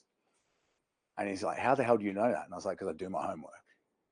Right? And I literally won the business on. He's like, this guy's not even in Ballarat, but he knew more than everyone else. So I think it is just about competitors, good intel, and looking for information. Right. So if I also know I'm meeting someone important, I'll call people in their team. Right. So if I'm meeting an executive, so to say I'm meeting a CIO, EGM, whatever, head of a department, so we make it broader than just tech. I'll call people in their team. I'll call the engineering manager. I'll call someone. Hey, I'm meeting the head yeah. No, so I'll ring and be like, I'm out here on Wednesday. I'm meeting X. If X person, if you'd love to catch up, I'm on site. It'd be good to put a face to the name. But I'm really keen to just know what projects you're working on at the moment. And I'll be like, oh, we're doing, you might get a bugger off. I've very rarely got a bugger off because I've led with that. I've led with I'm meeting probably your boss's boss, right? But while I'm out there, I'd love to meet some other people, get a feel for the culture. So I make it all nice and friendly and warm. And I really just love to know what you guys are working on at the moment. Oh, we're working on this, and this. Oh, okay, cool. Tell me more about that. What are the challenges you're having? Right, so I've kind of already got some warmth there. Now I'm not necessarily going to use that person's name when I meet the executive, but I come in already prepared. Oh, I know from the team, or I know from the market that this and this is happening. How the hell do you know that? Because that's my job, right? So little things that can just separate you that are really, really simple. It's also important to set aside time on your research time pre-meeting. Like actually time block how long you're going to spend and make sure. Yeah. Like if it is 45 minutes, actually block that 45 minutes and use that 45. Or if it's 15 and it's just a quick whatever, you don't know yet, then and use every conversation. So time block 100% for the guys online, time block your time for that research. But every conversation you have should be a fact-finding exercise. Every candidate you talk to, you should be stripping their CV for info. Who are you working with at the moment? How big's the team? What are you working on? Previous role, how many people are in the team? Who did you work for? What were the cool things they were doing? And you might only go back, say up to 5 years. But I use every interaction as a fact-finding mission. Right? The best source of intel is candidates because they want to tell you stuff, right? So if I'm pitching a client, one of the easiest ways will be I'll just get on Seek Talent, source a few people who are in the team, pick up the phone. They're going to take my phone call because they're looking for a work. Right? I saw you on Seek Talent. What's happening at the moment? Right? It's such like like people miss these really simple. You could. Hey mate, But I think don't be afraid to use the tools that are at your disposal. I have line managers all the time who are like, how the hell did you get my phone number? And I tell them openly, I downloaded you on Seek Talent. Right? Like that's a product we use. I downloaded you on Seek Talent, I got your phone number. Right? Cool. Or I pulled it off Lucia, I pulled it off Signal Hire. We've got tools that scrape the internet to get your phone number. Right? So if I can get your phone number, imagine how hard I'm going to try to get a candidate for you. Right? Like that's my job is to get phone numbers. I don't send emails. I don't do messages. I pick up the damn phone. Right? Like use it to your advantage. I love it when someone gets upset that I've got their personal number. How the hell did you get my personal mobile number? Oh, well, cool. What number would you like me to ring you on? And this is how I got it. Right? Because that's what I do. Like that's what a great recruiter does. Happened to me yesterday, actually. And it was a candidate that wanted to work for me 4 years ago, 2019. Yeah. She's now the head of HR. Yeah, awesome. Australia's leading sporting, if this going on, one of Australia's leading. I don't think they can hear you, so that's all right. Yeah. So for Tennis Australia. Yeah, awesome. So she's now head of HR. Beautiful. And she's like, how'd you get my number? I was like, you wanted a job off me 4 years ago. Yeah, very cool. Oh, where was that? You know, and she just stopped it straight away. Yeah, awesome. I love that. Yeah, because that builds connection. I actually pulled out their head of HR for a few years ago for another role. Funnily enough, I do a dabble in HR. All right, so it's a mind game. So I wanted to touch on this because this is super, super important. And we're going to dig into this way more in coming weeks. So all of recruitment, the biggest and most important thing in recruitment is what happens between your ears. It's all a mind game. So if you show me your routine, if you show me your schedule, I can pretty much tell whether you're going to be successful. Right. So most recruiters live in reaction land. Right? If I look in your calendar, it's a dumpster of shit. Right. Like it's literally just reactive. Right? I come in, I know I've got to fill some jobs. Maybe I'll do some prospecting if I get some time, and I'm going to spend my whole day hopefully putting out fires. Right. And ideally, I want to make some money in the middle of that. Like that's very common to happen. You really need to get a schedule that's watertight. So I have time I block out time in my calendar for candidates. I block out time in my calendar for clients, for prospecting. I block out a couple of hours for reactionary things that need to happen. Right. So that, so I tend to block out 5 to 6 hours a day, and I have time on either end of that to deal with whatever else I need to deal with. But I time block those big rocks, those important things. And we're going to do big rocks as a separate session later on. But your schedule is so important, because that's what's going to define your success. So many recruiters go, oh, but the client told me they could only meet on Friday at 9 o'clock. If your client only gives you one time, you haven't had enough value. Right? Their time is not more important than yours. So you need to make sure you don't fall into this master-slave kind of relationship where that's the time. Now, for a great client, I'll do that. I'll move stuff, right? You use common sense, but a lot of people use that as a kind of day, as a way out of doing what they actually need to do. Oh, but the client can only do this time. If I hear that for every meeting you've got, you're probably not pushing back enough. You're probably not controlling the process. You're probably not dictating the kind of terms. But everything you do in recruitment is about your habits, your routines, and your schedule. They are super important, and that's how you build momentum. I want to talk about triggers. So I think triggers are really important. So there's triggers and trigger events. They're two totally different things. We're going to talk about trigger events later. A trigger for me is a door frame trigger. So I use door frame triggers all the time. And a door frame trigger for me is it's when I walk through a certain door, I just have a little phrase I say in my head that locks me in. It sounds like crazy weird shit. Most people, when they first hear it, go, that doesn't work.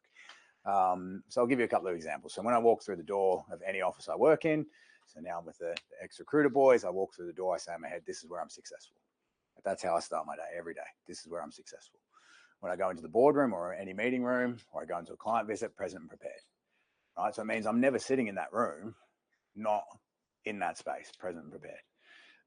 When I go home, they deserve my best is the trigger. Right? I set my cards so they can walk in and make that happen. It sounds stupid. It sounds like crazy. It sounds like it's all in your head.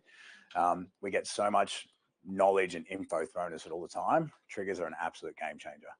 On my phone for a long time, I've probably got it here somewhere, but I used to have greatness as a choice. So every time I opened up my phone, greatness is a choice. Right? Why? Because it's just like lock in. How many times do you open your phone a day? So I want you guys to have a think about what is a trigger that you should have that kind of locks you back in. And we're going to get deep into in a future session around, we'll use some of James Clear's atomic habits around how you lock in and how you use them for success. But a really simple thing you can implement today is just have a door frame trigger in a place that matters. So whether that's your phone, whether that's walking through the office, it sounds crazy. I can tell you, like every one of the guys I coach who does big numbers, they have triggers. And it's surprising how it works. So I had a really good performer in my team at 𝐸𝐸. My number one guy in Melbourne kind of tapped out at about 1.5, 1.6. And he's like, Matt, I go home. He's like, I'm making all the money in the world. I bought the second house. I've done this. I've done that. He's like, I'm just shit when I get home. Right? He's like, my wife's not feeling it. Kids aren't feeling it. I'm not locked in. I was like, mate, here's my door frame trigger at home. Just give it a go. And he's like, you're crazy. It's not going to work. And I won't share what his trigger was because it was personal. But he put a trigger in it, and I was like, mate, just give me 30 days. Do it for 30 days. Come back and tell me I'm crazy. Came back in 30 days. He's like, man, my wife loves me so much. I'm having so much fun at home. I'm just doing this and this. I just think this thing before I go in the door. He's like, absolute game changer, right? Everyone who I've taught that simple technique to, it's worked. So maybe one of you guys will be the first one that it doesn't work for, but I'd say give it a try, right? Because what you think and what you believe, I think is what happens, right? So much of the noise in your head can be blocked out by just doing simple little things like that. So I think that trigger is really, really important. Is there any process, say you've done a trigger, but you start deviating throughout the day from that mindset? Is there any process to get you back into it? Yeah, so I also want to, so when you're building kind of good habits, you kind of want to bring a reward in, right? So if you're going to do something hard, I always find like I need to have a little reward there. So a simple thing I used to do in recruitment, I'm a bit of a coffee person. Blake knows I love a morning coffee. If you got me when I was a recruiter, it'd be like, I need to talk to X many candidates before I go and get the coffee. So it's like do something hard, eat the frog, right? Do something hard to start. Make those get 5 connect phone calls or whatever the number is for you. My rewards, I'm going to go and get that coffee. Right, so build in those kind of little things. So you've got to have little triggers throughout the day that just kind of lock you in. Or hey, I like that reward. Or this is a habit I'm not willing to give up because I enjoy it. But let's do something hard that is kind of the entrance for that for that habit that you want to do. Or that little reward, and then it's much easier because you're like, okay, I do that, and then I do this. Small little tweaks that can make a difference. We're going to spend a whole session just on that stuff. And identity. So sales identity is huge. Don't know whether we can nail sales identity today, but what you think about yourself as a salesperson is pretty much who you are. So, so if I went around the room and maybe we'll just do a show of hands, who thinks they could bill 400K? Yeah, 5, 6, 7, $1 million, $1.5 million.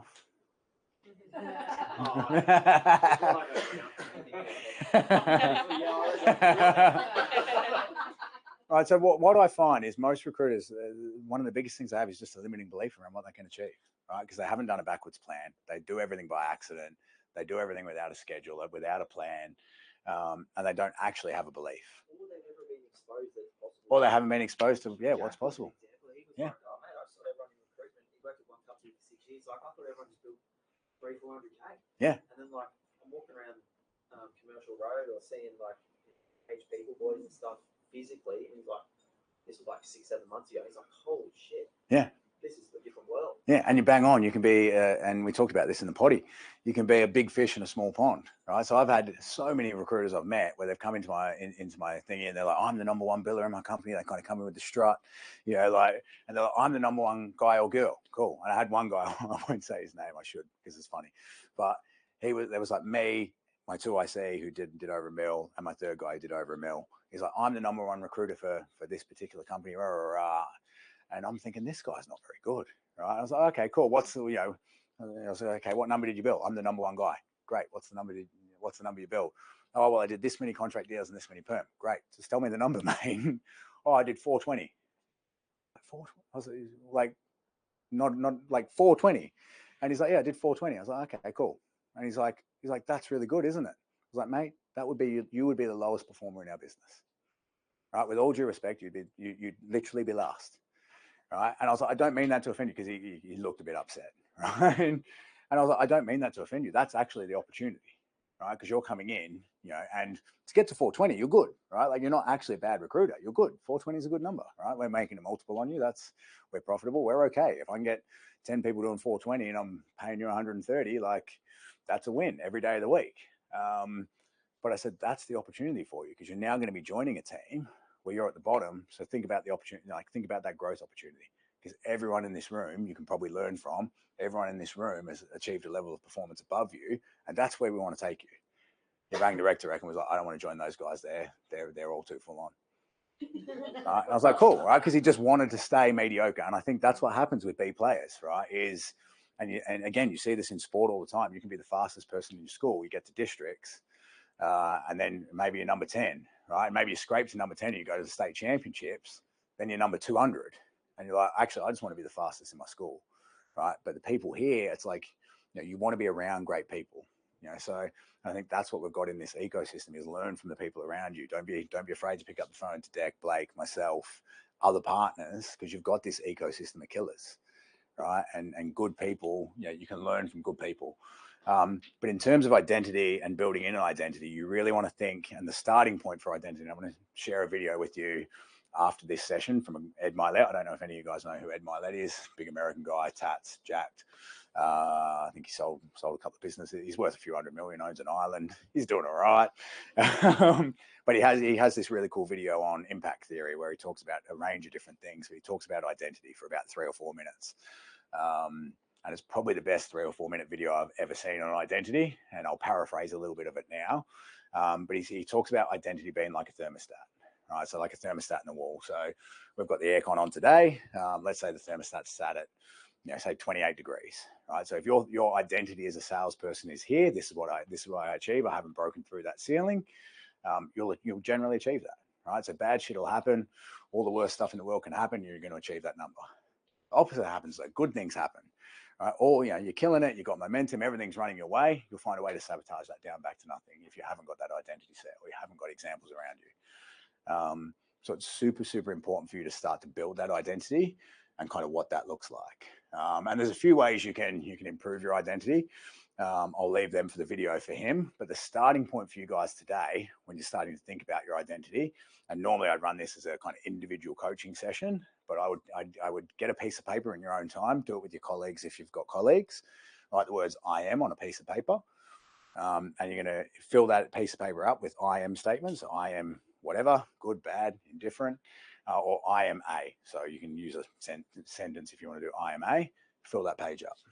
Good, bad, whatever comes to mind. I've had everything from really positive stuff to I want to kill myself. I am a person who wants to kill myself. That one was a bit full on and I was like, maybe you need some help. I can't help with that. But that's your starting point to start thinking about your identity. Then from there, if you've got colleagues, I get them to write 2 or 3 positive things about you because they might see you slightly different. And from there, in terms of identity, I'd look at what's the best version of you, try and get it down to 3 words, and how do you show up for others and get that down to 3 words. That's how you start to think about identity, right? The second part you could do in your own time is write down your core values. Right? If that's hard for you, you can always chat GPT, get a list of 100 and circle the ones that are you. Good hack. But the more you get to know yourself, the more you get to understand your superpower, the more you can sell that. Right? I talk to people about that all the time. I'm talking to senior candidates. I talk about identity. I talk about how that's important, how you position an interview, how you sell yourself. So to give you an example, my best version, driven, fearless, successful. Right? I'll talk to people about that openly. So like what those 3 things mean for me. All right, so driven is obvious. I think you've all worked out. I'm a bit full on. Fearless is not that I don't feel fear, but if I feel that, I know to step into it. And successful kind of speaks for itself. But knowing those things, again, that ties me into an identity and that ties me into how I work, right? And you want to build those things in different layers of your life. So we don't have time today to go through goal setting and that in further detail. We'll try and get more into that in the 90 days. But in each area of your life, I'm a big believer in you build out an identity around what that looks like. So another quick example, just to try and kind of help you guys with that, is, so if I look at a fitness point of view, my identity from a fitness point of view is I'm an athlete at any age, right? And that looks very different at 22, to where I am now at 42. But I have that as an identity, then I have goals off the back of that, and I have habits off the back of that. But if I have that identity that's strong, the way your brain works, and I won't bore you with the neuroscience, is we'll go and try and find proof for that. Right? And when we get into Atomic Habits from James Clear, we'll get into some of that science. But it's like every day then when I go to the gym, that's reinforcing I'm an athlete. Right? Every time I go and box on a Monday night and I'm boxing with guys half my age, that reinforces I'm an athlete. Right? I wake up in the morning, I look a certain way because I'm an athlete. Right? But you want to build those things in. But today I really just want you to think about what is that for you from a sales perspective, because it's super, super powerful. Cool. Any questions on that? No? Cool. All right, trigger events. Let's talk about trigger events. And I'm conscious of our time, but we're doing all right. So what is a trigger event? So a trigger event is anything that happens that would cause a customer to buy. either cause them to buy or cause them to change their mind in some way, shape, or form. So does anyone want to throw at me some trigger events? Resignation of a staff member. Yep, bang on. Beautiful. Love it. Acquisition. Yep, new acquisition, good trigger event. Say it again. Brain's not working for the online. Resignation of a staff member. Thanks. Yeah, winning a new project. Awesome. What about on the reverse if there's like a huge redundancy? Yeah, massive trigger event. Yeah, particularly for candidates. Good place to pick up some great candidates. Yes, the account manager leaves. That is one of the easiest and best trigger events. If you know your competitors and you know their competitors left or gone internal, great reason to pick up the phone and be like, hey. Yeah. What else?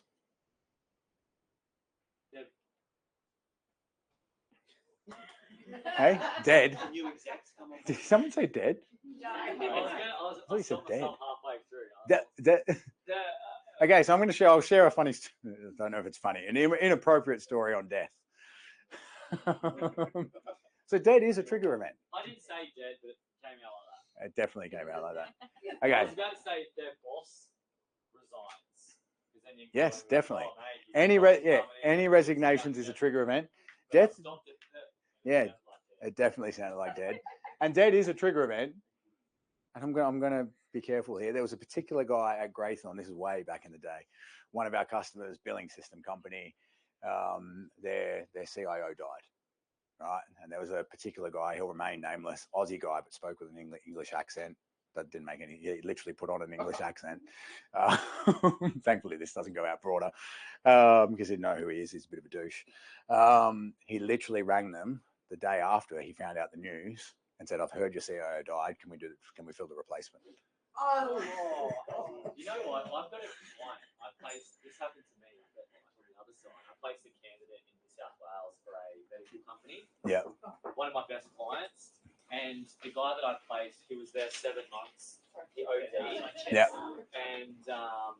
And she called me 2 days later, and she's like, "Blake, I'm really torn between this conversation, and I don't want to seem insensitive, but the candidate you placed passed away. Yeah. And the territory's vacant, and I feel like a massive bitch for asking you about this, but we need to replace this role." Yeah. And I was like, "When are you gone?" Yeah, wow, that's full on. Jesus, yeah. So please don't pitch someone the day after. I can tell you what happened with that story. They were actually one of the biggest customers. This was back in outside the guarantee. No.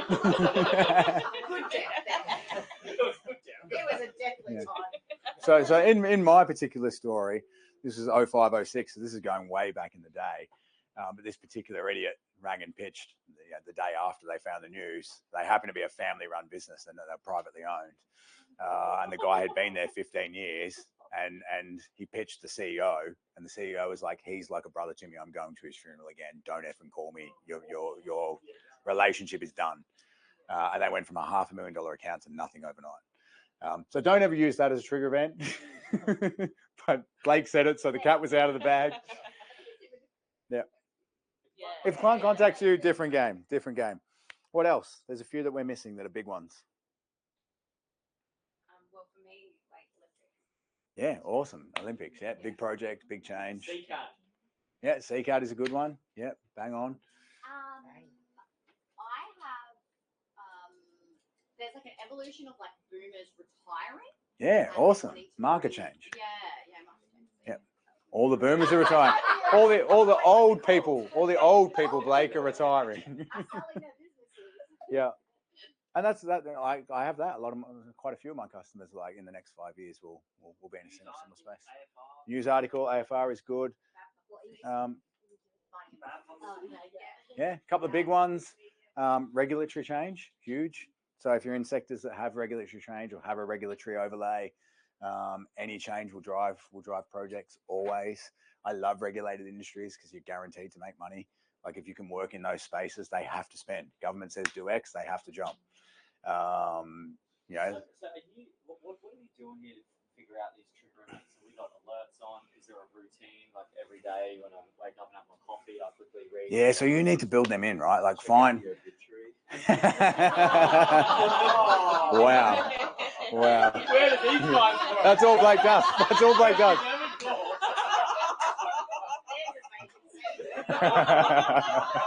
Wow. Reverse engineering. You do what works for you. No. I think what's important there is you should have a trusted news source for your sector, or trusted news sources. You should be talking to candidates, because I still think candidates are the best source of information. Yeah, industry magazines are good. Yeah. All of that stuff is really, really good. But regulatory change is huge. If you play in sectors that have any kind of regulation, you should be all over those changes. And again, it's a really easy reason for a cold call. You know, we know in the industry this is happening. What does that mean for you? Nice, broad, open question. You know, a relevant example for me over the last couple of years, cybersecurity's gone through the roof. The government changed all the cyber regulations. They said anyone who's in the ASX top 200, if you don't have a particular level of cyber resilience, we're going to give you a 1% fine. You're a multi-billion-dollar company, a 1% fine is a big old number. All right, so they're all like, well, the executive team's just given us 100 million for cybersecurity. Of course they have, right? Because the fine's way bigger than that. So it just meant you could make calls. And then if you had customers in that space, well, we're working with customer A, B, and C. They're all doing the same thing. We can help you.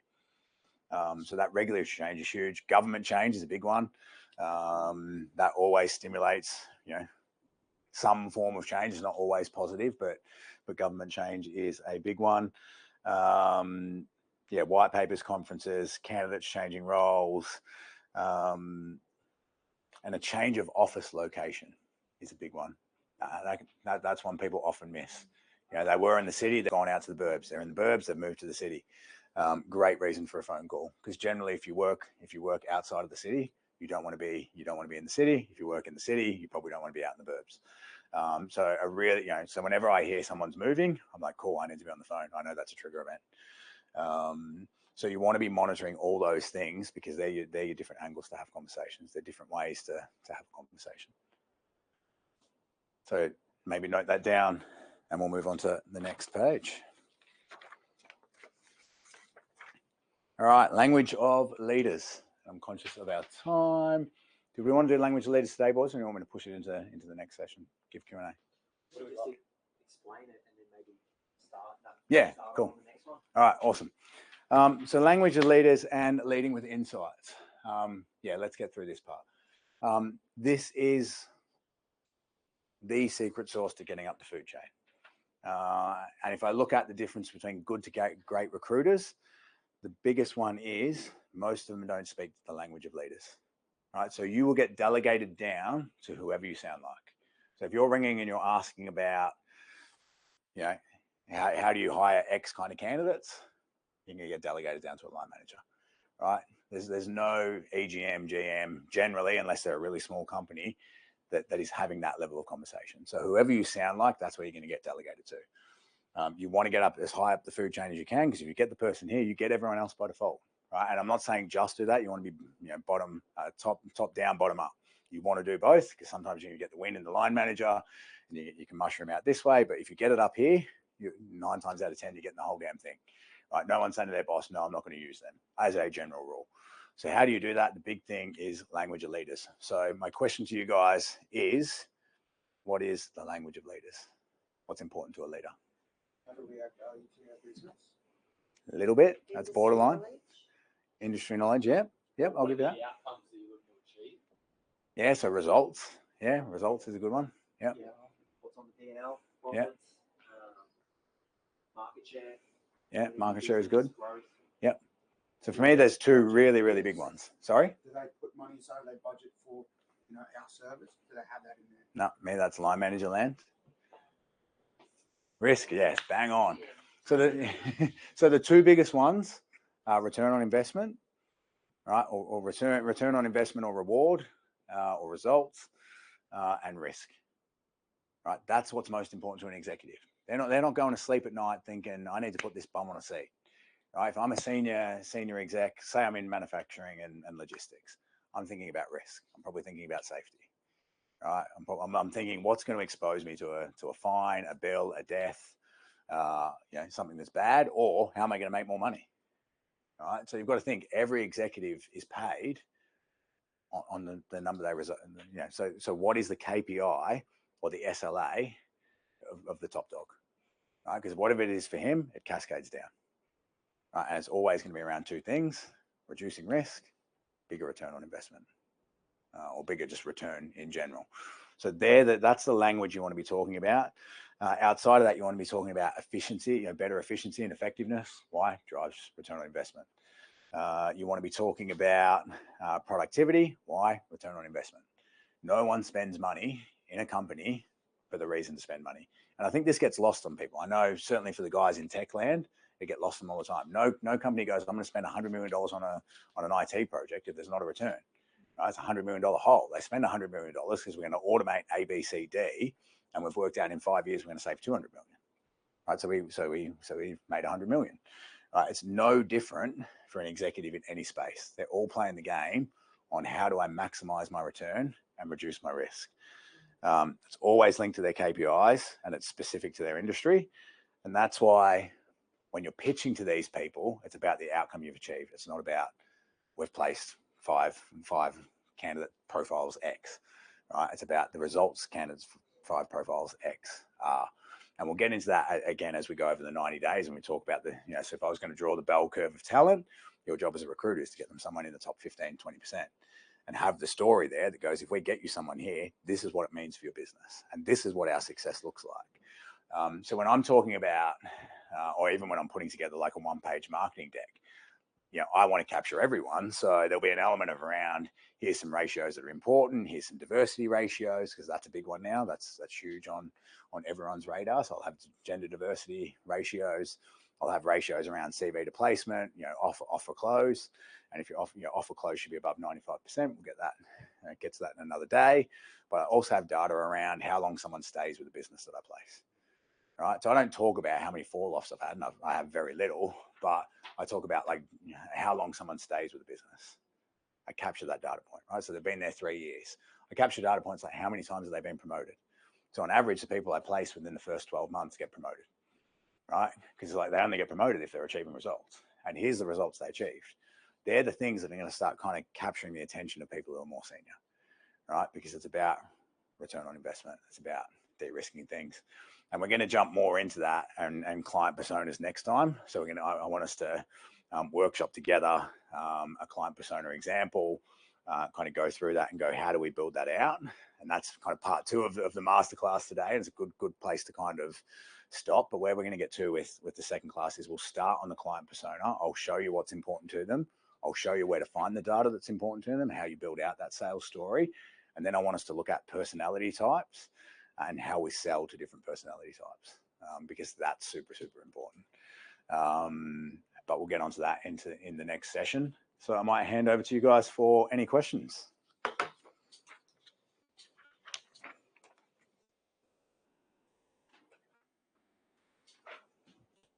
It's now your time.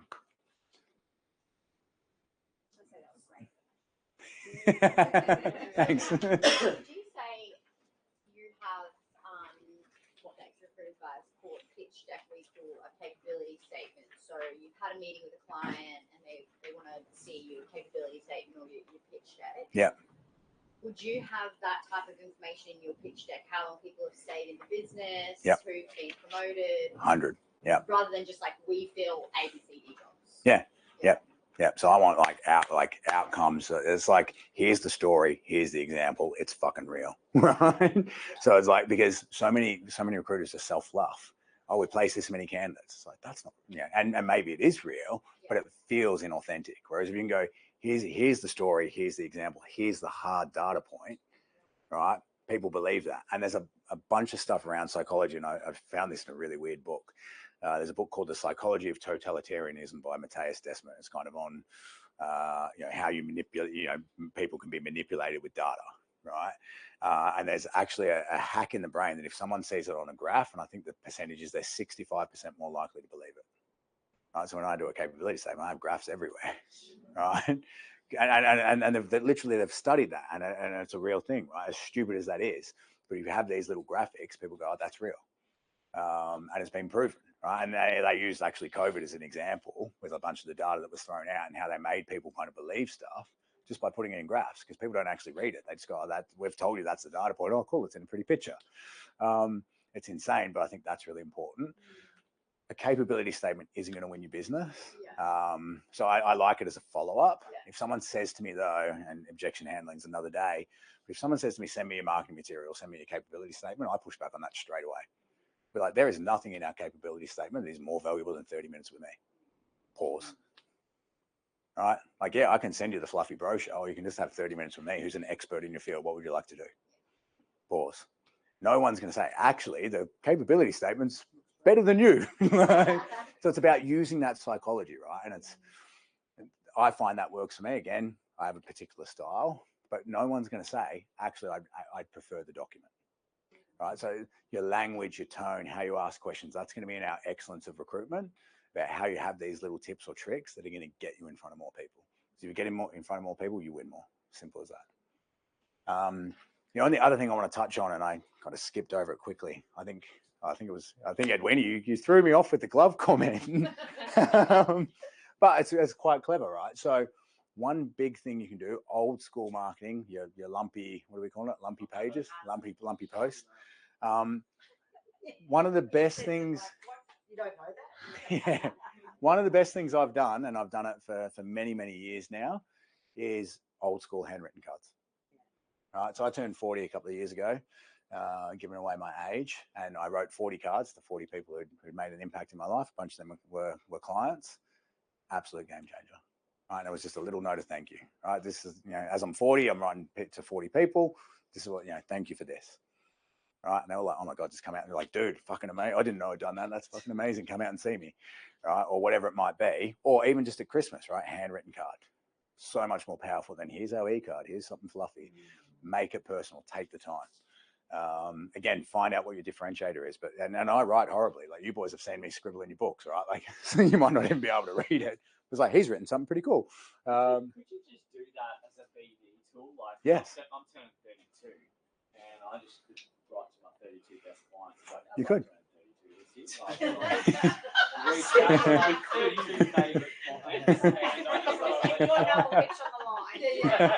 Yeah, there we go. I want to be number one.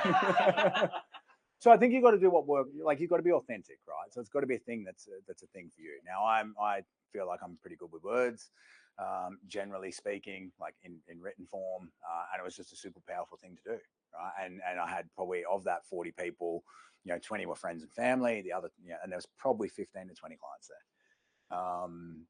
And I know it's was powerful because 3 or 4 of them use it as a bookmark, or they have it in their office. And like, they'll point that, like, Matty, your card's still on the thing. Right, so don't underestimate, see how such a simple thing, and and it was obviously not inauthentic. It was genuine, but it might have just been, hey, thanks, you've helped me over that. The last 10 years with A, B, and C. Again, just giving them an example, make it real, make it honest. Even like a PS at the end. Like, I've got a PS and then you write something really personal. Yeah. Or a closing statement of the book. Yeah. Because I've got Sky News, Courier Mail, Channel 7, all from handwritten letters. Yeah. Yeah. So I think it's an underestimated thing. Yeah. And we'll talk about how you differentiate yourself and how you stand out in a crowded market as we get on further. But when you talked about the gloves, it made me think about that. Thanks for tuning in to another Confessions of a Recruiter podcast with Blake and Declan. We hope you enjoyed and got a lot of value and insights out of this episode. If you do have any questions, or you would like to recommend someone to come on the Confessions podcast, we would love any introductions. And remember the rule of the podcast: like, share, and recommend it to a friend. Until next time.